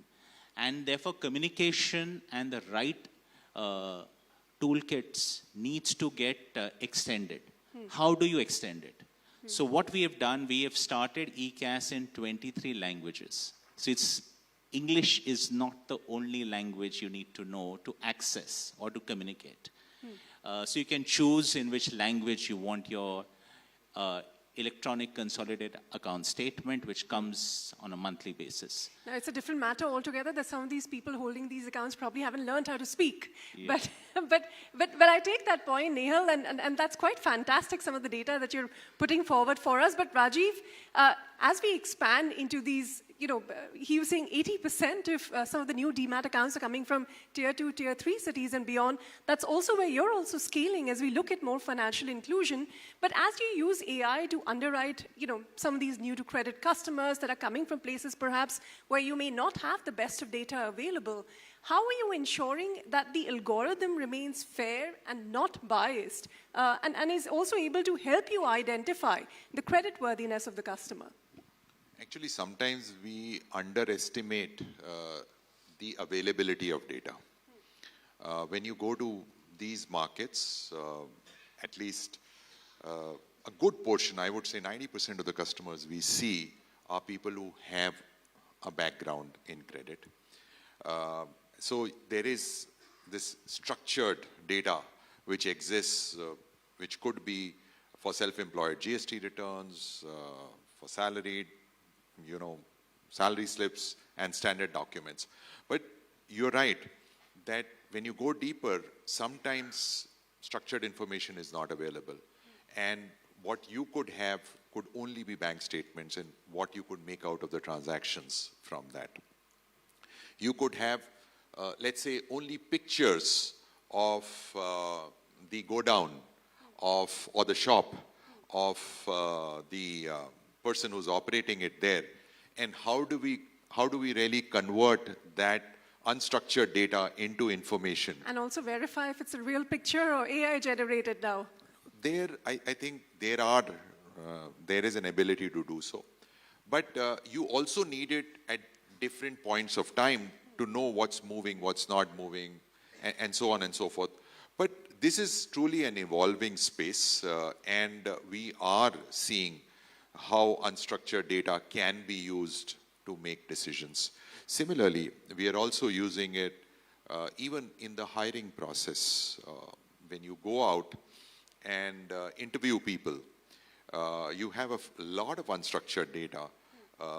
You know, there are there are answers to the questions which you are posing, and they could also be generated based on the previous responses which the individual has given. It's also the behavior or the mannerism which the individual is showing, which can be deciphered to make a better decision.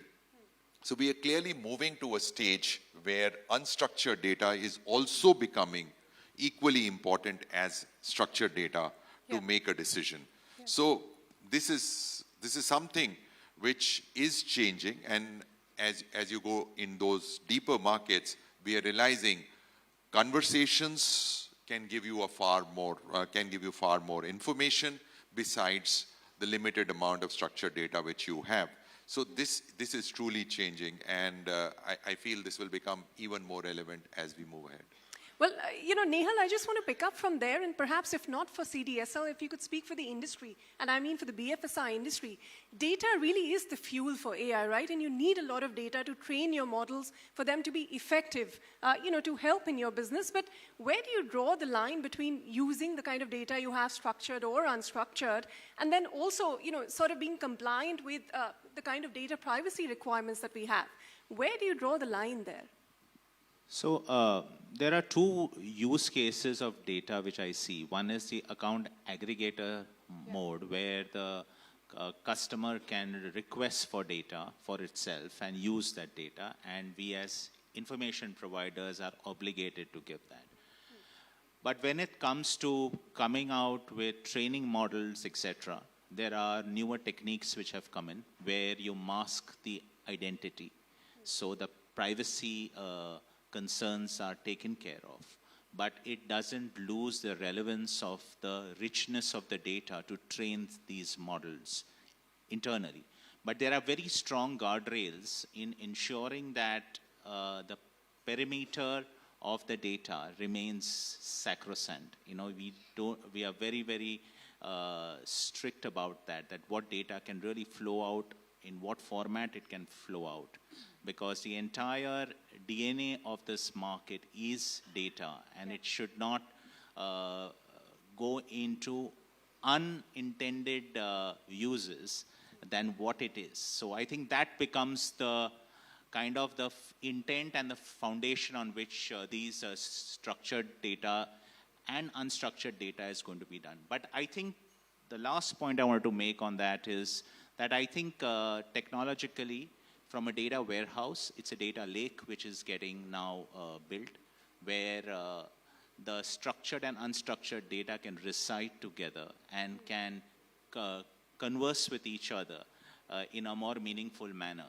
So that leads to a more level playing field across data, whether it's structured or unstructured, is meaningful to kind of train models.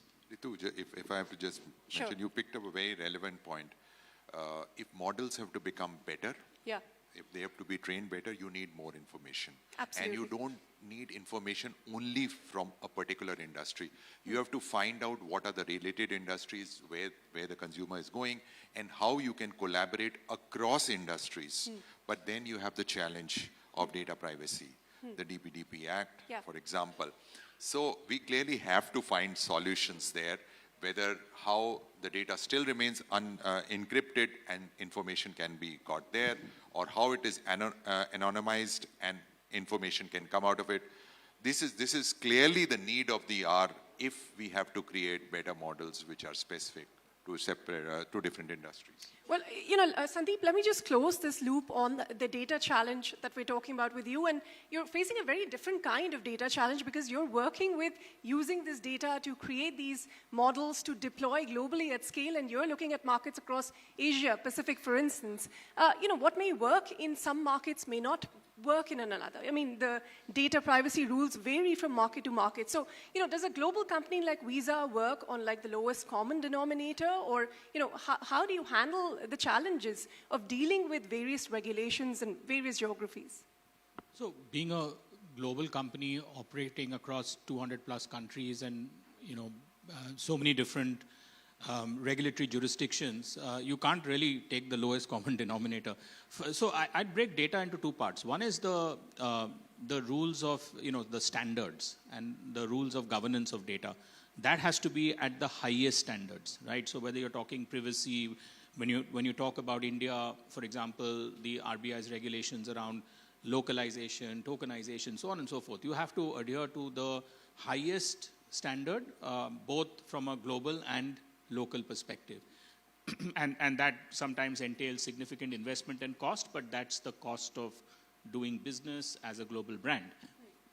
But then if I kind of build on a point that Chandra made on the earlier panel, that for the data to be really powerful, it has to be contextualized, and that has to have the local nuances. So if I'm creating a risk model, risk scoring model, or if I'm creating a fraud scoring model, any of that, you need the local market data. So you cannot just create a model, in the US and then, lift and shift and apply it to India or vice versa. So, and which is, again, that point was made in the context that, there is so much of heavy lifting that has to be done locally, globally for these models to be really powerful and give the kind of ROI that organizations need. So you could be an organization working in 20 countries, but it doesn't mean that you just build a model once and you're done. There is a significant element of localization, customization, basis the local market nuances, which is required for these models to be truly effective. And that's a lot of computing power, that's a lot of investment and a lot of work to be done for that to be effective. All right.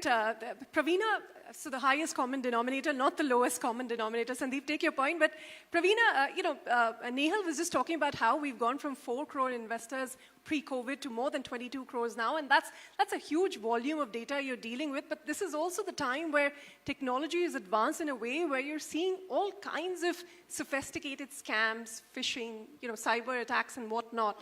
Are there specific areas, where you found AI to be, capable of sort of staying a step ahead in this AI arms race, if you will?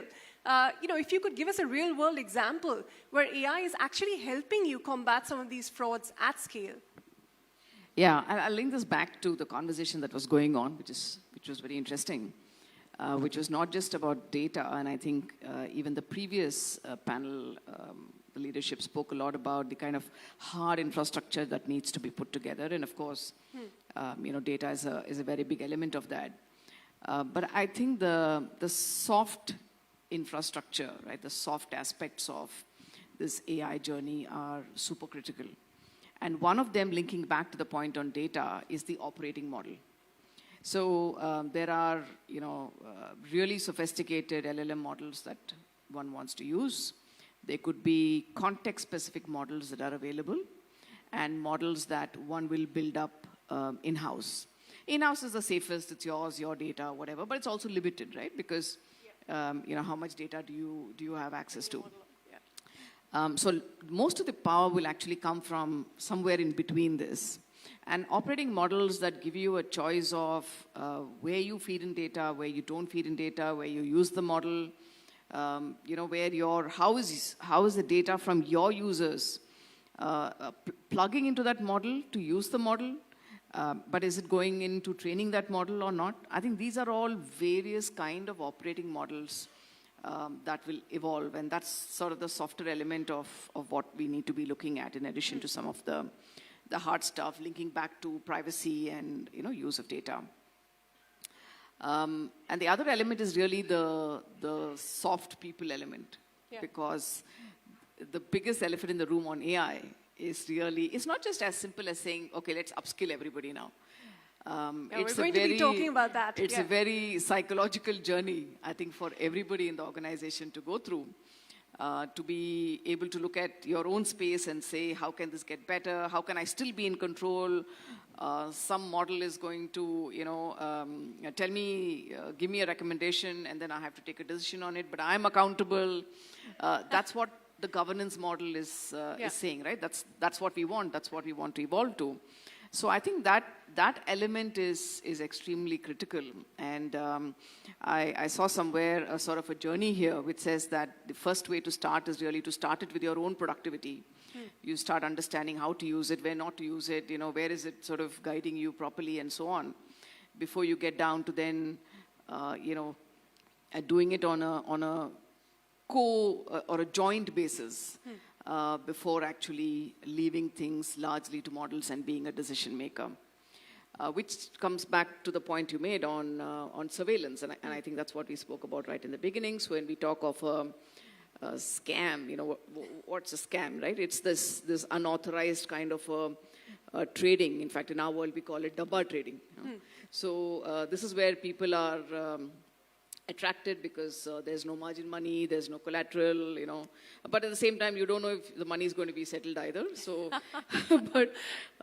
but people get attracted to it, and then you know, they also lose money, and it's not good for the market or the industry.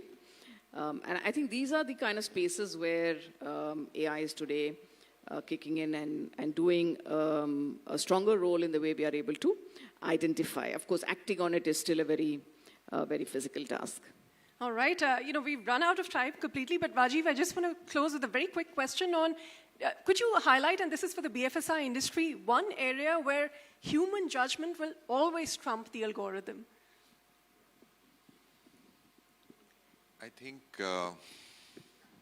I mean, for all of the skeptics in the room that are worried about the kind of displacement this may cause. I would still say credit assessment, where, you know, while you will have more information available through AI, but as ticket sizes become larger, you will see the value which an individual brings to the table.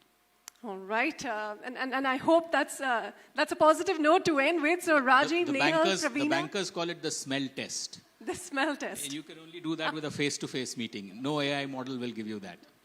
Okay, on that note, thanks very much, Sandeep, Pravina, Nehal, and Rajiv for being a wonderful set of panelists, and thank you all for patiently listening in. Thank you.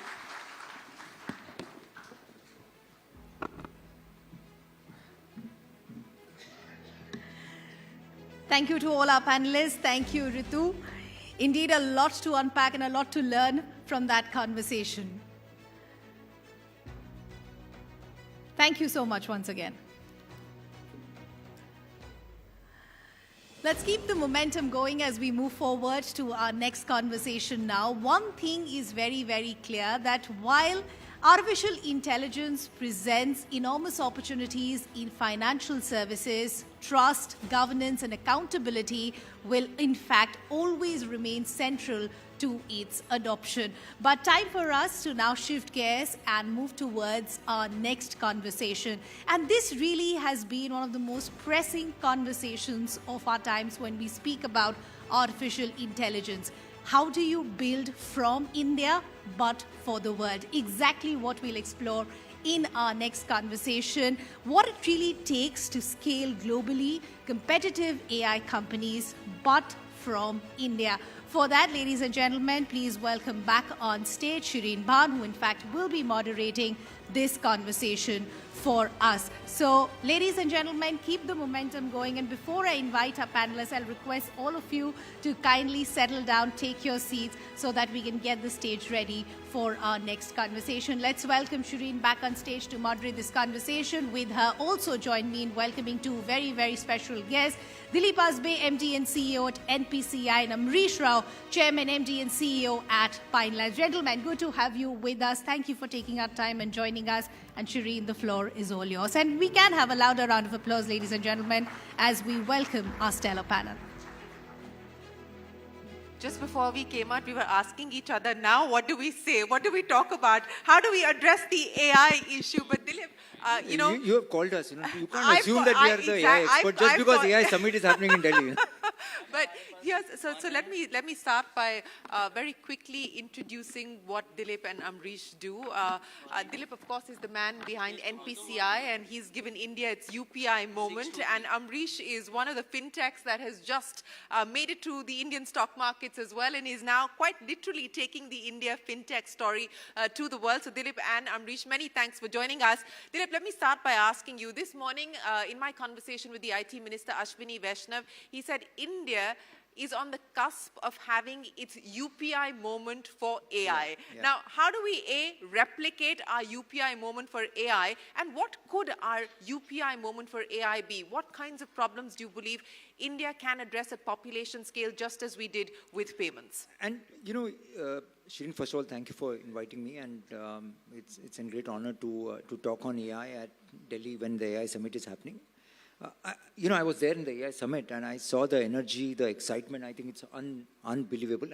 And truly, I believe that what IT Minister said, it's an moment, that summit has clearly created that excitement that India can really play a sort of a leadership role. And we'll have to define that leadership role in next few years' time. There are many opportunities, like whether you look at the voice, whether you look at the translations, whether you look at the support which can be provided back to the citizen on variety of services, a chatbot kind of model or a voice-based chatbot kind of model is the answer, right? Because people, many of the Indians do not even type in that sense, so they use the voice as a channel or the message as a channel to get the services what they want. So I think the scope is immense. There is no question on that. Now the question is whether the India plays a fully blown AI processing game, right? We built up the large tech data centers and do the processing for India and for the world from the India. We do the software game, in terms of creating a foundational models, or we solve the specific business problems by creating a family of small language models, or we kind of create the applications that will use all of them to kind of really solve the last mile problem, like what the IT services companies have done. So I think the game will get clearer in next couple of years' time. But I think the excitement is there in all fronts, right? We saw the large announcements on the AI data centers. We saw the announcements on the foundational models. We saw the small language models, and also the applications with the agentic AI model. So I think it's a time for every organization, every professional to kind of change now. The time has come, is what I believe. Well, the time has come, and as you pointed out, there are many opportunities at this point in time. You elaborated what some of those could be, and there are many scenarios that are likely to play out, and we don't have the answers or the outcomes on each of those just yet. But given where India plays today and the strengths that India has today, where do you believe we should focus on? I think, Shirin, we don't have the luxury to say that we'll only focus on this. I think that's... So go all into each one of them. Go all in, but I think there'll be people who will specialize in specific activities, right? I think that's the way I look at it. There are some deep tech companies which will emerge, right, which will create foundation models. There will be, entities like NPCI which will solve the very specific problems which is the regulatory mandate on us in the financial services side. There will be companies which will solve the end user problem, and finally, we saw the large announcements on the data centers and the whole thing. So I think there is going to be play, because it's such a large play. There's going to be space for the companies to innovate and get an expertise into very differently in different areas. Amrish, a lot of the framing of the conversation has been that, look, the US is already far ahead. China is catching up to the US in many ways. Perhaps China is ahead of the US, especially when we talk about the cost of build-out and the cost of infrastructure and so on and so forth. So where will India play? And has India already missed the bus? And I think that has been the conversation so far. But if you look at this as a decadal journey, as you look at this as a multi-generational journey, or as Chandra pointed out, as a civilizational change, then perhaps these are the first few chapters. The book is being written in real time as we go along. Where do you believe India should place its bets? I personally think that we are spending way too much time on talking of things which have been already discussed, identified, and being solved for over the last 12 months period. I think as they say, go where the puck is going. I really think that the opportunity for us here in India is really what can we do from a domain expertise standpoint, and in those domain expertise, what can we do on the AI layer? Let me give you an example. Yeah. So for example, globally, if you see, Stripe clearly is ahead of the curve when it comes to AI, as well as in the case of stable coins, when it comes to money movement and as you move towards agentic payments. If you look at one domain where India has a dominant position, and I think we have a story to tell, it's fintech. So the way, at least the way I'm looking at it is, if we can be the fastest player, not just to take our fintech platforms global, but then also layer on the various AI application, and let me give you specifics on that one. For example, very clearly what we are getting to see is that within the next 6 months, agents are not just going to do commerce, but agents are going to do payments. What that means is you need security at the agent level, you need to have workflows, you need to have thresholds, all of those have to get created. Today, for example, my conversation with my team is, can you create a virtual card? As soon as you create a virtual card, can that virtual card be used for making payments? Can you set up the rules out there? What's the security platforms? If I do that very well, the AI wave in fintech, that could get captured by us. So my approach to it is, I really don't want to, and maybe it's also, you know, what you know and what you don't know. I really want to come down from a domain standpoint and what you can do best in that domain area. You know, but that's an important point, because this is something, as you said, we have a story to tell. We've told the story well. Dilip, respond to Amrish's point. Could the Indian fintech plus AI story really be the one to tell and the one to focus on as well? One of the ones to focus on. No, 100%. I think before I move to the fintech, I think let me start with the foundation layer, which is the DPIs, what we have built up.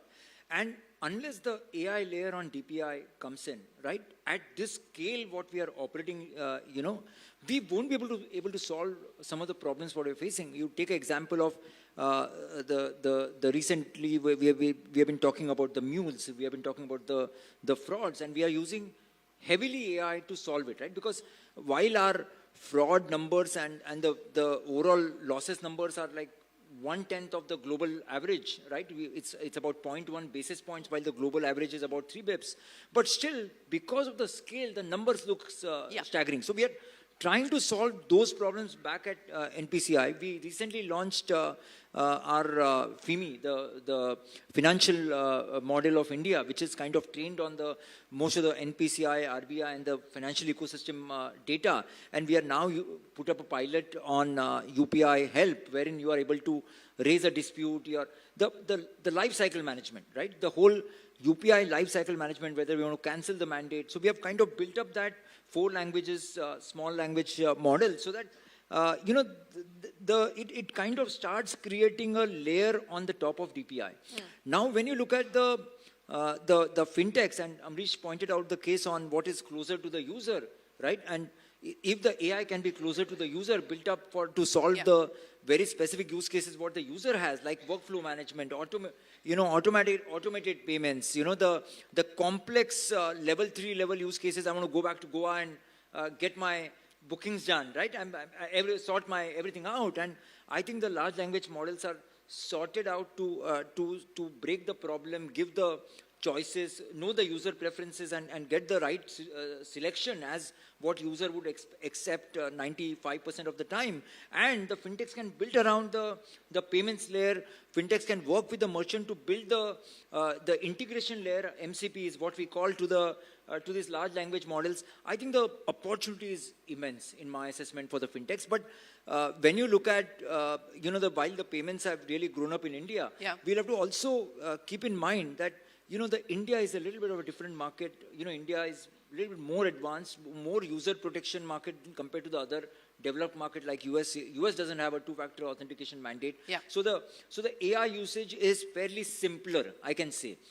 India, because of the 2-factor, it becomes a little complex, but I think that's an opportunity for the fintechs to innovate, to ensure that while they remain back to the regulatory mandate which protects the citizens, at the same time give a great user experience back to the users. So that's an interesting point that you bring up, that the regulation will, in fact, at this point in time, be perhaps a constraint in AI adoption, and that's part of the solutions that require innovation. In fact, it's a great opportunity for a fintech to create more innovative solution to solve the last mile problem on the commerce. Yep. Amrish, so just to take that point forward now, as the last conversation that you and I had, you said you're not going to hire a single additional engineer because AI is doing all your coding work for you. So in that scenario then, when we talk about this great opportunity unlock and we talk about the age of abundance, what does it mean? Look, I think So by the way, I have to tell you this, right? I'm right in the rabbit hole. I've been last 3 months doing nothing else but just reading about what's going to happen and how things are going to change, what impact is going to Are you clear or are you confused? No, clearly I'm more confused than, than clear at this point of time. But it's, it's a very, very interesting space that we are in. I think a couple of things is going to happen, right? There is going to be acceleration which we have never seen before. What was relevant yesterday is no more relevant 2 days later. And that's going to happen at an operating level. Let me give you an example and a shocking information. 2 of our merchants, D2C merchants, what they are telling us is that 10% of all their conversions, the consumer actually started off from an AI app, may that be a ChatGPT, and that has converted. We recently ran a survey with our merchants, and our merchants are million of them across the country. And what they are effectively telling us is, yaar, ho gaya, of us, on the websites being recognized or on Google, now tell me how am I going to be recognized on ChatGPT? And these are small merchants who are telling us that that's important. Third, which is just mind-blowing, every day we send out, millions of rupees in the morning. And there used to be an entire team which used to work for 2.5 hours before money used to go out. Suddenly now that is all down to only just 10 minutes. Now, if it's down to 10 minutes, honestly, I do have a 30-people team, which I really don't require. Now, the only thing which can happen is, how do I redeploy? Where can they go? Engineering, actually, that now I think is a given. When we met up, we were at 18%. We are already trending at about 25% more in terms of code which is being written now entirely using AI. We've got parts of our businesses where 70% of the code is now written entirely using AI and AI tools. I mean, honestly, the rate of change right now, I don't think so the employee base in India have understood that. And the acceleration which has come through is scary at the CEO level, but I think it's even more scary at the people level that we have within the organization. And this is what I was asking Chandra and our previous panelists and, Venkat from Barclays and Marcus Wallenberg as well. Dilip, that, there is genuine fear and anxiety. And while we can go back in history and talk about how jobs were, changed and not necessarily done away with entirely, but transformed into different kinds of tasks, what are we really talking about? See, when we have seen what Nandan, Chandra or Karthi has an opinion on how the IT sector is going to evolve, and I don't think they're wrong. And I believe that they're ready. What they're saying is, Amrish spoke about redeployment, I would call it redesign. I think it has to completely go a redesigned model than a redeployment model, because the jobs are going to be changing, the nature of jobs are going to be changing, and I think the skill set required to do that job is going to change. So I think the whole org redesign is required, and I don't think NPCI is left out from that. We have been also trying to work on that. One point I agree with Amrish's, and I don't want to take that scary view what Amrish is presenting, but I feel that there are both opportunities and threats. But one thing is for sure, that talent segmentation is inevitable, right? And I think, and I would try to put it in a very positive manner, the talent that understand that this whole redesign aspects very well, irrespective of his or her background education, I think that talent has a higher amount of success in the coming time. And today, we spoke about, what is that you could be doing, and there are two aspects, there are two ways we look at it at NPCI. One is, how do you really change the talent and redesign the talent? And I think, how do you get them access of the best of the models so that they are able to get the 10x efficiency, 10x productivity? And second is, how are you able to service market? See, NPCI, I don't think we are equipped to run the capex game, which are these big techs are going to play on. And we have identified our area. Our strength has been the data, the training, the solving the specific problem. And I think under the guidance of the regulator and government, we will continue to do that, to solve a large-scale problem at the lowest possible cost. We run, 15 billion APIs daily, and I can confidently say that, the cost at which the India processes API would be the lowest in the world. I can confidently say that, and I'm sure it is. I'm sure it is. 100%, I can confidently say that. I'm not confident a number of times, but on this I can say that. But and also I believe, Shirin, the shape and form of the AI will change, right? Because how do you define the problem, right? How do you keep on reducing the parameters so that your inference calls get cheaper? So I think this cost of AI, finally, with a better hardware, with a better architecture of the family of models, mixture of experts, variety of techniques are there. And I believe that in next 3 to 5 years' time, the cost of AI would somewhere come very, very close to cost of API. I don't know whether it will match or not, but it will come close enough. And I think that's the time we are trying to design our solutions so that, while we solve the specific problems right now, but when the technology is mature enough, then we kind of pull it back to the population scale story in that sense. No, you're absolutely right. And to Dilip's point, that we don't have the trillions of dollars that are being poured in at this point in time across the US and to some extent to China as well on the CapEx build out. And hence, what will be the competitive advantage for Indian companies using AI to service the world? Give me your example, Amrish. For instance, you're not just servicing the Indian market, but you're looking outside of India. You've already started operating outside of India. How will AI be your moat, your competitive edge? I can literally jot it down in 4 areas that we are trying to do this, right? Let me talk the India story, right? India story, what we are clearly getting to see is the MSME wants to become AI ready. There is very little in terms of distribution which is happening to get the MSME to be AI ready. I think we have a role to play. That's point number 1. Second, I think it's clear while Dilip talks about the fact that today, because of the regulations, agentic payments is still some time away. Globally, I think agentic payments have already been accepted purely where regulation is. Getting ourselves ready for agentic payments and each of your platform being ready for agentic payments is going to be super important. I think the third piece, which is also interesting, and Rajiv was talking about it earlier, I genuinely believe that underwriting and credit assessment will go through sea change because of the amount of data which is being available, and this data is now going to come labeled. And that labeling will be to a certain level where I think underwriting will happen very well. Today, when credit is not flowing in India, it's not because people don't have abilities to give credit, but they don't know enough to underwrite it, and the cost of recovery is not cheap. Today, we've solved the cost of recovery part because it's become extremely cheap.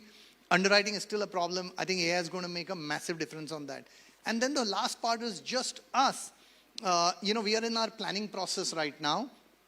I'll be very surprised if we actually have a wage bill or an operational bill which will go up. I think there are things like onboarding of new customers, settlement processes, underwriting processes.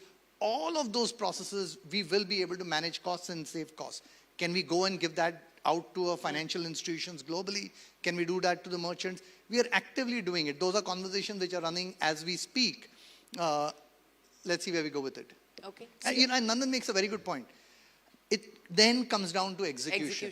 If you get the execution right, I think we have a great opportunity. See, basically the US has an advantage because US had the capital, US had the lot of R&D well in advance, right? So it kind of worked together for them to build up the large tech companies. The GPU was born there. And I think now that when we are seeing that this already existing in some shape and form, and some of the US companies are already ahead on building up the best models which are being used worldwide.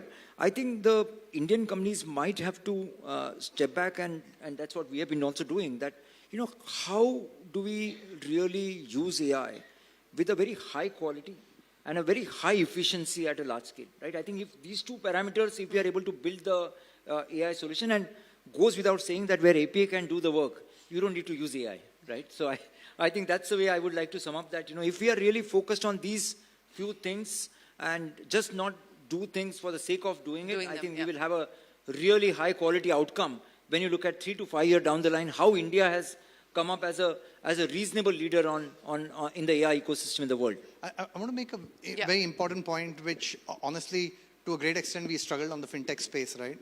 If you look at what Google is talking about, Google is talking, I think the number is about $150 billion of capex spend. 180 billion of capex spend. But at 180 billion, if you actually look at their free cash flows are going to zero. It's not that their free cash flows are going to negative. So effectively, you have 150 billion which is being generated in other parts of the business. I think what we need to get into the mindset is, it is not about us taking the cost of AI lower, but we need to unleash the economy which drives more revenues on the other side, which allows us to fund this AI wave. You know, I can't get away without talking about this in the fintech space. No, Dilip did not train me on this topic, but we have the same thing on fintech. No, right? but I think I agree with him that, this is like 2-3% R&D funds. It's not going to solve the AI problem. I completely agree with him. Yeah. It needs large funds. Yeah, it's time to unleash the economy on the other side, which will fund what we are doing on the AI front also. So you have to allow them to monetize, Dilip. When is that going to happen? Even Shirin, you have understood what I want. See, at least geographically, I can say we are at the right place, Delhi, So we should have this conversation in Bharat Mandapam, is it? So, but that's while we joke about this is a serious issue, isn't it? Because as you pointed out, if you're going to be spending all of this kind of money, there is the return on investment question, and now, of course, it's the return on intelligence question that's being asked as well. But if you're unable to monetize, and I think that's a big question mark, even as far as the large companies are concerned, the OpenAIs and the Anthropics of the world today, revenue is growing substantially, but they're still burning through cash. The monetization challenge and how big a problem that is. Look, the mindset that we have, which says that if I make it cheaper, the businesses will grow and then spread of the business will happen more within the country. I have a fundamental issue with that, right? My thinking process has generally been, which says, if you have corporates generating more revenues and more profits, then they are going to actively invest into newer technologies and newer concepts and newer players. I also do loudly say this is the only way we are going to do well in AI is if private money is going to come into AI infrastructure. It's not going to work just purely on the backs of the sovereign or the government actually backing for AI services and AI platform. And I think that, it's going to be interesting how this is going to play out. As I keep saying this again and again, I think keeping a free market on the other side to monetize is going to be way more important and than the we cost. still have to solve the inclusion problem, right? While we are saying that, while we have done great in last 10 years' time, I think the next 10, 20 years, we still have to fully solve the inclusion problem on a variety of angles, right? Whether it's a credit, whether it's a kind of investments, insurance, giving payments to the billion people in India, right? Get our cross borders highways built up. It is all going to need a good amount of capital back to the fintechs to really drive. So you are right. I'm saying someday we'll have to make this whole ecosystem sustainable so that it is able to redeploy the profits back to invest, to amplify the game to 10x. Let me get some wrap-up comments from you and paint the scenario for us if you had a vision board at this point in time. And Dilip, I'll start by asking you. Amrish had an interesting thought there that perhaps in terms of use cases, the next big problem that AI could help solve is change the credit to GDP ratio. And, we continue to be largely 100%. underserved. Do you believe that we're close to an inflection point in being able to address that issue? No, 100%. I think, now that, we have the credit on UPI, which is the credit line on UPI, for example, right? Today, the credit card is given to 50 to 55 million Indians here and there. I'm saying if you want to really underwrite 500 million people, which is a small credit, short credit, and a super fast credit, right? How are you going to do it? It's going to be only with the AI, right? So I think if you want to really look at UPI generating a digital footprint for 500 million people, use that digital footprint to kind of underwrite right from 1,000 rupees to 50,000 rupees and look at the repayment method where UPI solves for, the delivery, consumption, and also the collection at a near zero level, right? So I think we have been in conversations with the banks and, government has started now, announced few schemes on credit line on UPI. So I think this whole story of credit penetration is going to be the real problem. And, the way US has been built on built the consumption economy using the credit. And I don't see why India should not also do that in a very responsible manner in next 5 to 10 years' time. And AI could be a catalyst. 100, without AI, it's not going to happen. Without AI, it's not going to happen. AI is a catalyst for change. What would the top 3 priorities be that you believe we could achieve in the next 5 years? See, the obvious ones are clear, right? Which is that, efficiency improvement, cost reductions, all of that is there. I think with AI, the biggest power which is going to happen is, if you have an individual out there who's not the smartest genius out there, but still wants to make money, wants to make intelligent decisions, want to go into complex areas, today it's come into their pocket. Earlier they used to seek meetings, read 100 books. Now they can literally open up their phone and they have all their intelligence with them. I'll give you a very interesting example. Just happened with me yesterday. One of the guys wrote to me and the email was so beautiful. And I was like, oh, seems to be a very intelligent person. And this is with, one of our far-flung merchants, and it seemed to be so logical. I told 5 people, I said, this merchant is going to go places, going to be a great merchant. At the end of the day, it just struck me, maybe he's just using AI. How do I know if he's using AI or not? But I like it. I'm just saying, power of intelligence is going to be in everybody's pocket, and that is going to allow everybody to make money as long as you remain inquisitive, ask questions, prototype, experiment. That's what will be needed.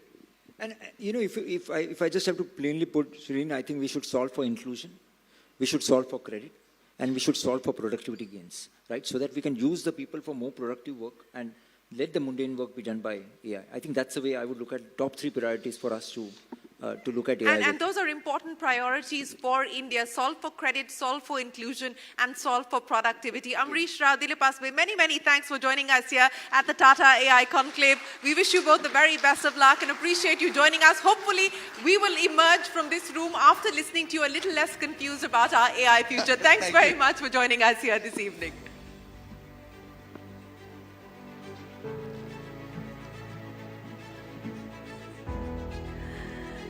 Thank you so much for giving us not just your time, but that expertise as well and valuable perspective. Shireen, thank you once again for moderating that conversation for us.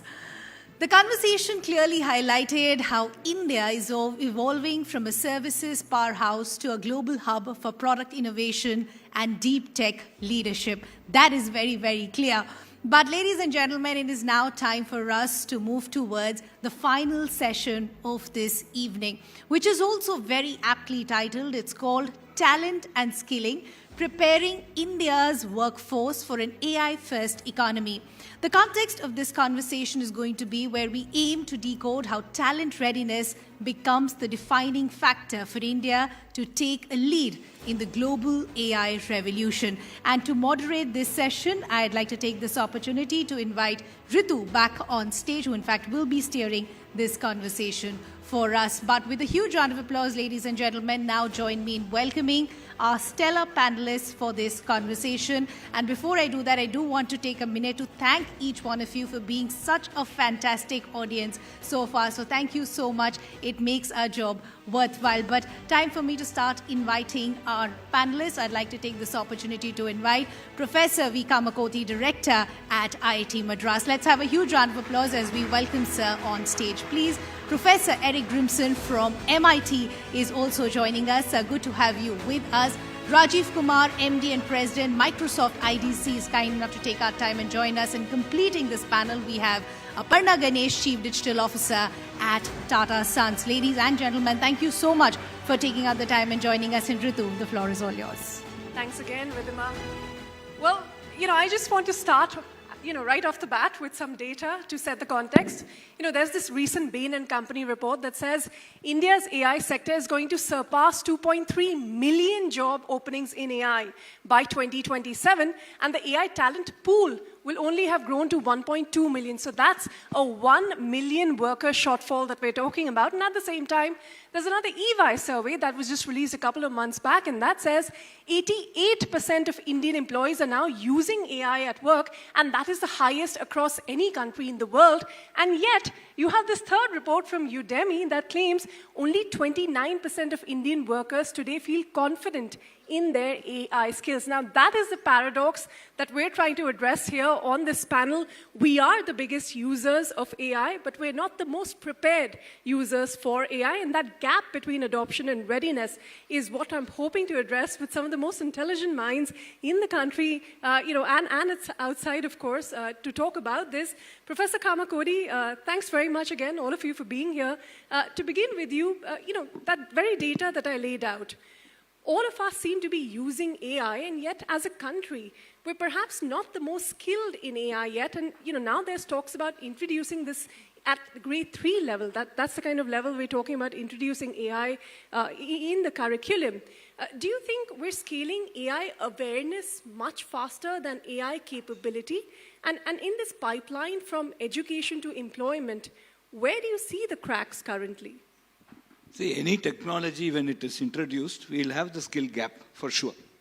It's not new and across the world. So how we want to address this, I can give the case study of IIT example. I'll market IIT Madras. I come all the way from Madras. So let me just do the simple thing. See, in IIT, we have 12,500 students on the campus. But we strongly believe that AI education can happen online in a hybrid mode. And that's what we started as early as 2019. My predecessor started this. So we started this BS in data science and applications and data science and programming. The national education policy today permits two things, two important things. I want to set the Indian context here. We can do two degrees at the same point of time. That's very important in this context. I'll explain you very shortly how much time I have for this question. You can take a few minutes, Professor. How few is few? A couple would be great. I mean, okay, we're all waiting to hear from you. Number one. So there are 2 degrees at the same time. And then we could have multiple exit policies. So with these two very important enablers, as a country, we started this BS Data Science, where at the end of 1 year, you can do it, take a certificate and go. Couple of years, second year, you can take a diploma, and 4 years, you take a BS degree, you become a proper alumnus of IIT Madras. Now, we didn't have a cap on the number of seats, so that we don't need this JEE advanced, rather it can be an eligibility test. And today we have 50,000 students, which is 4 times the student strength that we have achieved over the last 60 years of our existence, 60 plus years, within the last 3 years. So 50,000 students are doing this data science and programming course, in which 8,100 are below poverty line, right? And that's also very, very important for us to note. So, and we are seeing all of them getting jobs. So since we don't have an age cap, a 17-year-old kid after +2 is also doing this. And we are also seeing an 81-year-old grandfather also doing, because he did not get DAE those days and he wants to become an IIT alumnus. So we see this large gap, large thing. And we see a lot of working professionals who work in car factories and other things, taking this because they believe they are generating tons of data and they can basically upskill themselves. So this skilling has happened, and since we can do 2 degrees at the same time, a mechanical engineering in some other institute in Chennai is actually doing this course in the evening, and so a mechanical engineer today has a knowledge of data science. AI, as you said, this grassroots level will be just use some collabs and other things and do some application. But the strength lies in probability, statistics, basic mathematics. Unless you understand the basic mathematics, you are building a castle which will be 1,000 feet high, but nothing in the foundation. So that we are starting, and so they're a very tough course. So the entry is easy, but the exit is hard. So the first time now, in another 3 days, there's a convocation for the BS degree. I'm giving 600 degrees. Okay, so this is how we are scaling. All the IITs have now pitched in. NITs will follow suit. So the mass, proper education of AI, right? It's not that grassroots level that you go do 4 days, 2 days of practicing yoga. You can't say you're a yogi, right? So this also very, very important. This is happening. Well, that's a great India context to set, Professor. And Professor Grimson, if I could take that forward with you, you can't become a yogi in 2 days by practicing yoga, right? But in today's context, where AI is changing things by the week, by the month, in quantum leaps, is this traditional 4-year tech degree still very relevant? I mean, the question to ask here is, are we really skilling our population? Are we skilling our students for the jobs of the future, or by the time they graduate in 4 years, would some of those jobs that they've been preparing for already become obsolete? Good question. I think I'll give you two parts to the answer, which professors always do. We never give one part to the answer. The first one is, I think one of the places that universities need to change is to broaden the kind of degree that they offer. And I'll take AI as an example. I think it's similar to what you described. At MIT, we have now a series of what we call joint majors. So it's a 4-year degree that's designed between computer science and another department. It's not a pure degree in either one, but there's enough overlap that you can actually gain a lot out of it. And the reason I raise it is students are then seeing AI in economics, AI in material science, AI in biology, AI in chemical engineering. The point is, those are transferable skills, and when you see computer science embedded in another discipline, it gives you the ability to adapt as you move forward. I think the other place where universities need to change is to get students to think about acquiring thinking skills and not just ordinary skills. And what I mean by that is, you're not just a programmer. You're thinking about, how do I put enough structure on a problem so that a large language model could actually solve it? And that would mean that these people are going to get educations that will be easily transferable as the jobs change, rather than just doing something simple. Well, that's an interesting take. I mean, you're not studying one subject. You're trying to integrate AI into pretty much everything that everyone's trying to do. And, you know, that's the view coming from MIT. Rajiv, let me ask you, when you go out in the market, when you're looking for the relevant skill across the IITs and the MITs of the world, where do you see the gap today, and what are corporates like you doing to bridge it when you absorb the talent that has already come out shaped by what Professor Kamakodi and Professor Grimson have taught them? No, I will answer two. They are my teachers. You have to learn from them. See, there are two parts truly, because first we need to train our own employees. And employees who are very smart, they're a little reluctant to learn AI because they think they know the job. So we have been on this journey for almost 3 years. I built this framework, learn, use, and then build. Because we are a product company, Microsoft, right? We have to build the AI product. But if you don't use it, you won't be able to build it. And you can't use it if you don't learn it. So really, that's the framework. And that is a journey. And with the current models coming online, and being the ability of the Cloud Code to write, the quality of code is mind-blowing. Last 4 weeks or 6 weeks, I'm just blown away what LLMs can do, actually. It's really an existential question. But there is hope also. I don't want to say job is going away, because AI is not taking the job, it's going to change the job. So that's the corporate side.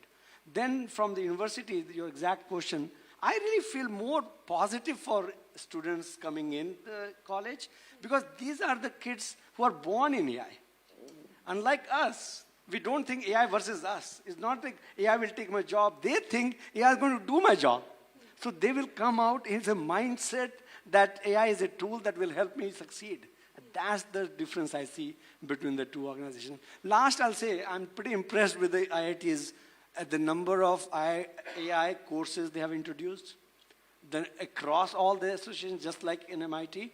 And that AI-specific department you've got. So kudos to the education team in India to do that. Thank you.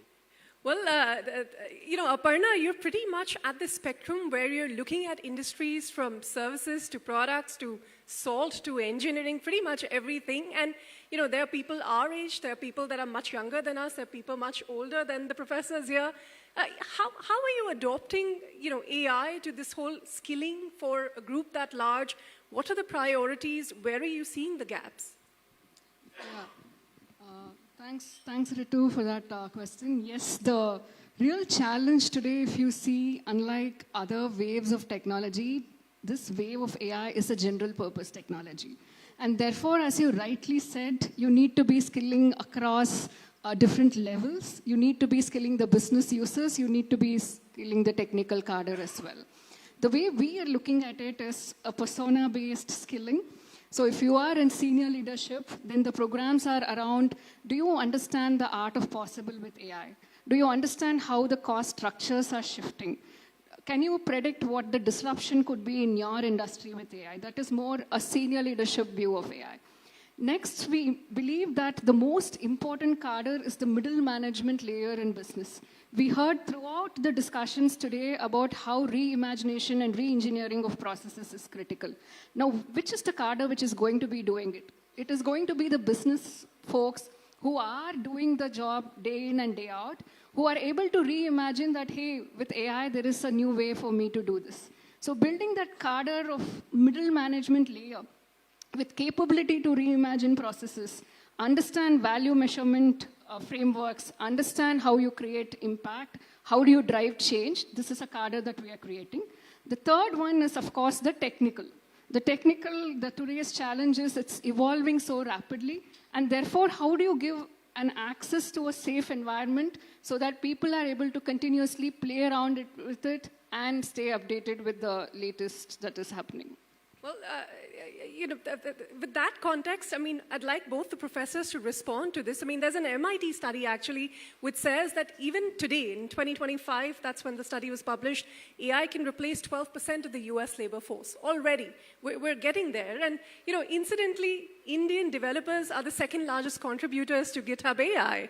I mean, are we sort of, doing this to ourselves? I mean, how do you look at that paradox, Professor Kamakodi, and then perhaps Professor So let us Grimson see 1970s, right? Probably you were not born, I was born, I was 2 years old.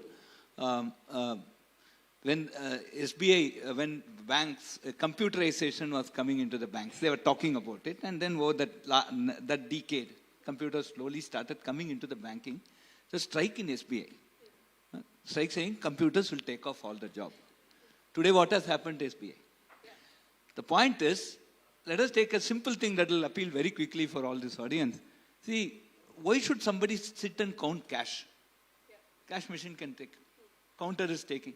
It counts one less. You agree, the cashier also agrees.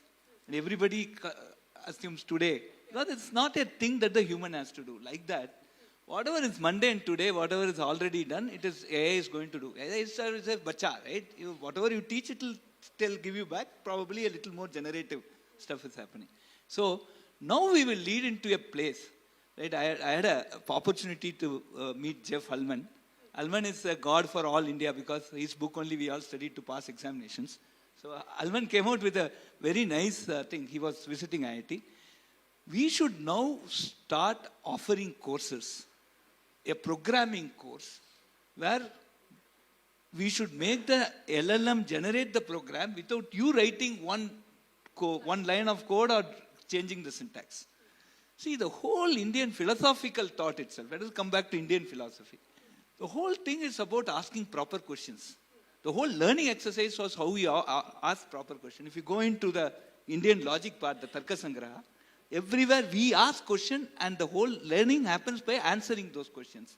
So I think we are now going to a very philosophical way of training our kids.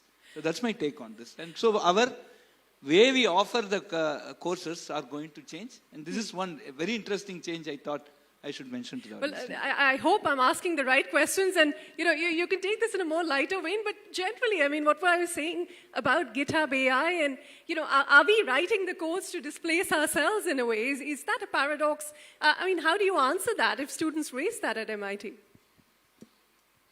So if I understand the question, and I'm sorry, my hearing aids are not working as well as they should. That's something AI needs to fix as well. I think the way we think about it when we train students is to ask them to think about how do you put structure on a problem. So you're not going to write code. There will be people who will still write code, but as you've already said, much of this can be done really well. The challenge is to change the way we teach so that students think about, how do I ask the right question? How do I put enough structure on the problem so that the system will build something that's valuable? And we also need to get students to think about, how do you decide whether it gave you the right answer or not? What are the edge cases that you're looking at? Does it come up with something that you'd like or not? How do you think about probing it in order to be able to have it come back with something that's valuable? So you still need to know enough of the fundamentals to be able to do that. The system will write much of it for you, but how do you pose the question is still something that we need to train people to do. Well, speaking of training, Rajiv, I mean, it's pretty commendable what Microsoft has said about training, I think, 1 crore Indians in artificial intelligence, in the coming years. But, that's a great headline number. But are you as a corporate also tracking? Because, a certificate is not equal to a job. We're very clear on that. Are you as a corporate tracking the outcome of these kind of training sessions? And where does your responsibility really lie to ensure that that converts into, real benefit for especially some of the underserved? No, I agree. Just pure skilling for the namesake has no meaning. So the way we measure our skilling impact is through 2 dimensions. One is just the reach. For example, when Satya was here in December, we doubled the different job because you don't like this job or this job is going away or changing. So I think those are the 2 dimensions. But I'll say, look, it's not just the skilling. Like, I think there are few things that has changed, that has to change to make AI native to your work, to yourself. I think it's the mindset has to change, because the mindset has to change in the sense that AI is not a competition. It's there to help you. That mindset has to change. Then the skill set has to change, that is skilling. Then the tool set has to change. You have to be able to use the AI tools like Copilot or any other ChatGPT or something, so that and then finally the data set. Because as the data gets used, that will help us make AI better. So really, there's like a number of dimensions we are working on, but skilling is important. Skilling and tools are important, so. Well, Aparna, let me just take that a step forward. I mean, we're talking about this in a pipeline. We find a gap, a skill gap. The corporate tries to fill it. But what about the workers for who the pipeline was never built to begin with? And I'm talking about, for the Tata Group, for instance, workers at the shop floor, the factory floor, where AI arrives not as an opportunity, but as a threat. Those are some of the first jobs that could potentially and realistically be displaced. What do you view as your responsibility in this case when it comes to upskilling that segment of the population that has been left behind? Yeah. So today, if we see, we're observing a couple of things. So first is, even at the shop floor level, if you see, right, whenever there is a new technology, there are new businesses which are getting formed. If you look at Indian context, even Tata context, there is a semiconductor fab that's coming. We recently, just in a couple of panels, we spoke about data center investments which are coming in. So there are net new jobs which are created, and you need people there with niche skills. And in terms of AI in shop floor, AI in front line, what we are doing is embedding AI in the flow of work. So we don't believe that, just like Professor said, you can't become a yogini by doing yoga for 2 days. You can't just bring them all in a classroom setting and say, I've given you like 2-day immersion and you're now going to be really adept at using AI. And therefore, for us, embedding AI in a flow of work in a way that it is convenient for them, it is effortless, frictionless. That's what we keep in design and make sure that they are able to use it in everyday life and better their productivity. But Aparna, I guess, not to put you in a spot, but where you're faced with this clear distinction where AI is going to bring in productivity, it will replace a certain number of jobs. Where do you as a conglomerate draw a line? Right now, we are not at a phase where we have had to take that decision yet. But as a macro, if you ask me what is our view, yes, productivity means you get more done by fewer people. But we also need to understand that the pie is large. Today, we are not catering to the entire pie that we potentially could. Take software engineering, as we had seen in the previous panels as well. Yes, AI will be doing your code, but the world has written just some 5% of software it needs. So the pie will expand, you will get to be doing more is the way we look at it. We have seen that in our customer service. While automation has happened, the number of customers that you're reaching with the same number of people is also going up. So we look at it, at least today, where the technology is, that reskilling, yes, is important, but there is also an expansion of pie that is going to happen. Okay, take that point, Aparna. But Professor Kamakodi, I'm sure you were expecting this question, so let me just pose it to you anyway. We all talk about the talent India has and how the potential for unlocking AI opportunities in India is large, and yet when it comes to building real AI stack, we see Indians go outside to do it. I mean, are we exporting more talent than we're building here? And why do you think that is the case? And what can we do to sort of be a larger, have a larger share of this pie? I don't know what made you ask this question. AI is very nascent today. Yeah. And let me just put as continuing what Aparna, see, even traditional software, people were writing code for some small things. And all these things consolidated and became libraries.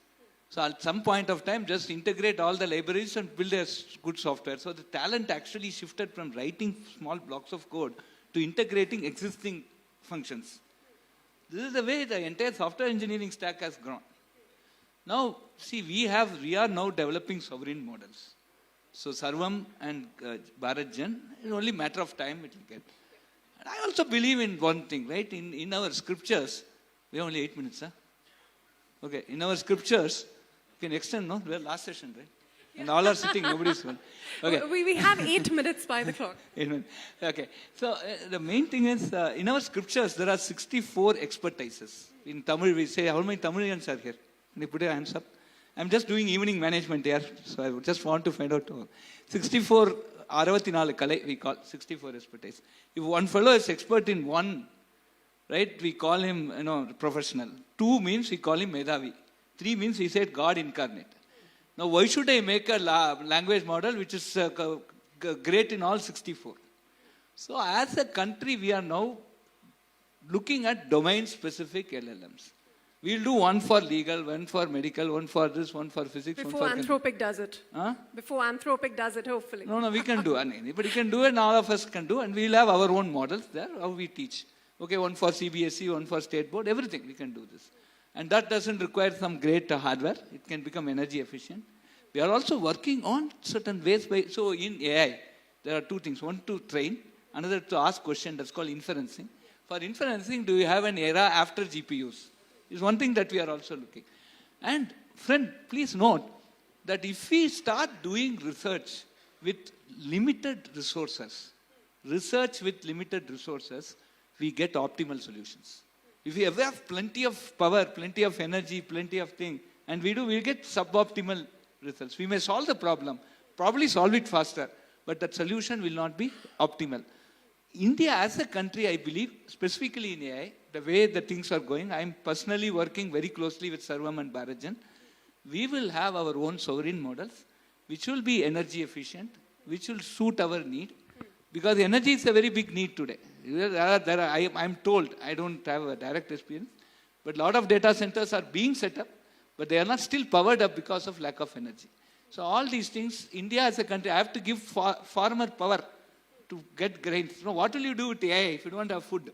Yeah. Okay, so farmer has to be given power. So all these things are there. With this, we will come out with very efficient solutions. So we are on the cusp. And friend, note, we are the largest data producer. There is no AI without data. There is no marriage without bride and groom. Bride and groom is data. Yeah. And number 2, we are the largest consumer of AI. Because already 1 billion people are using smartphone. Yeah. All smartphone users will immediately go. See, UPI has taught us. Yeah. Today in the street vendor, you ask him, I'll pay cash. He said, no, sir, this is my QR code. So we are going to digitization thanks to COVID. So we will be the large producer of data. We'll be the large consumer of AI. So we are on the map and we will do great. And we will do right things that is good for our country. Okay. Thanks. Well, and Sarvam is doing a spectacular job there, and we hope to see and hear more from it. But Professor, at a very basic level, there is this worry that this ease of, use of AI, where you don't really need to know code to, chat with ChatGPT. We're all becoming masters in it, so we think, we can have this conversation, we can build our knowledge. But is the convenience and the availability of data and intelligence you have with AI today, is that at some level breeding some kind of weakening competence as well? And in that entire context, where do you bring in ethics? Sorry, can you say the question? I'm having a hard time hearing with the echo. Just repeat the question. Just very simply put, the ease of gathering this intelligence and our increasing reliance on, a lot of us using GPT and, various AI models for our day-to-day work. Is it weakening our competence at some level, you think? I mean, it's the same question as a person getting a calculator. Is that weakening their mathematical bent of mind? I mean, that was not to be. But how do you look at that question? And also, if you could bring in the question of ethics in it and, what you're talking to your students about there. Yeah. So to the first part of the question, yes, it is important to be able to think about the right way to gather the data, how to deal with it, how to protect privacy issues as you deal with it. And for many companies, that data is one of the most important things they hold. And so how do you think about sharing that more broadly?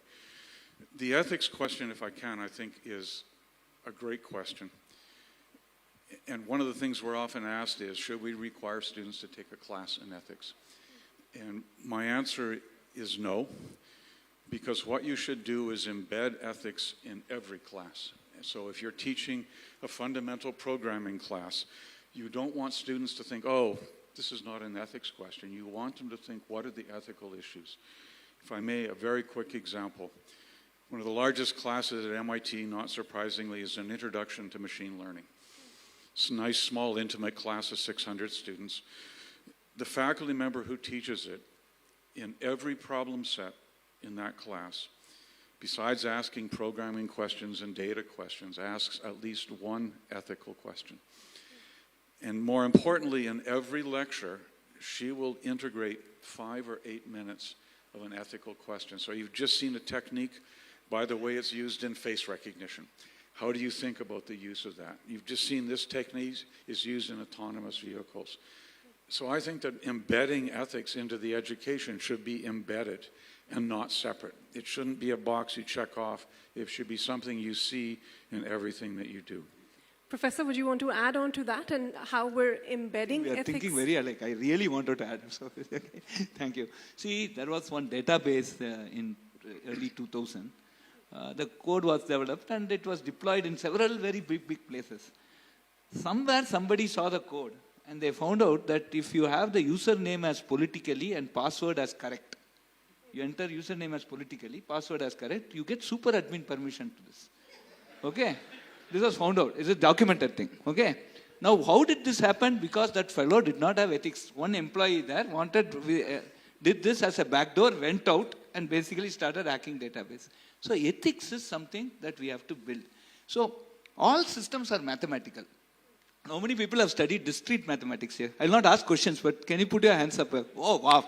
Now, if I say A should be equivalent to B, then only A is defined as B, right? Equivalence relation, what is the equivalence relation? It should be reflexive, symmetric, transitive, right? Now look at trust, which is a basic for it. See, sometimes I don't trust myself, so it's not reflexive. I trust you, you may not trust me, so it's not symmetric. I trust you, you trust him, I may not trust him, it's not transitive. In addition, trust is context dependent. I trust you for something, I don't trust you for something else. Trust is temporal. Morning I trust you, evening I don't trust. But ironically, the whole society has been running on trust. Okay, now we have to build that ethical education. So we have been talking about moral values, right from. So, and again, this should start from kindergarten, right? There is a very famous statement in Tamil, "Aindil valayadadu, aimbadil valayadu."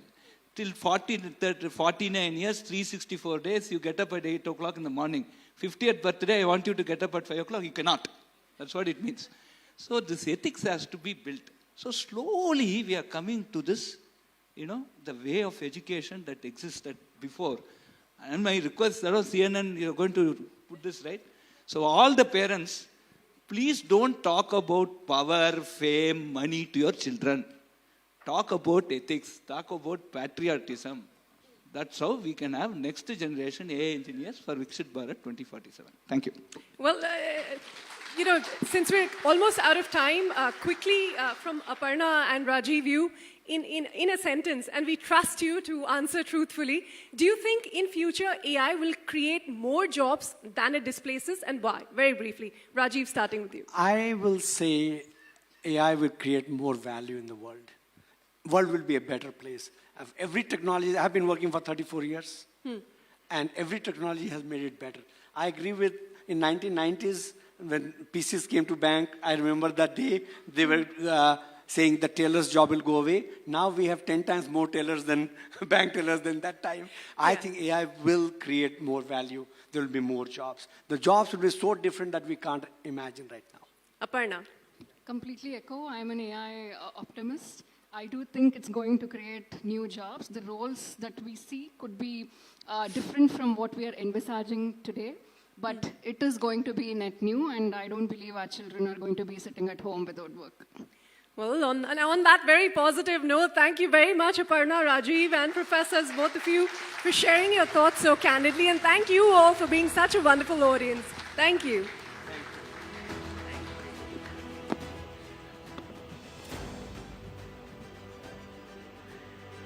Thank you to our lovely panelists. Very, very enriching conversation indeed. And thank you, Ritu, for moderating that conversation for us as well. If I could just request all the panelists to come together for a group picture, please.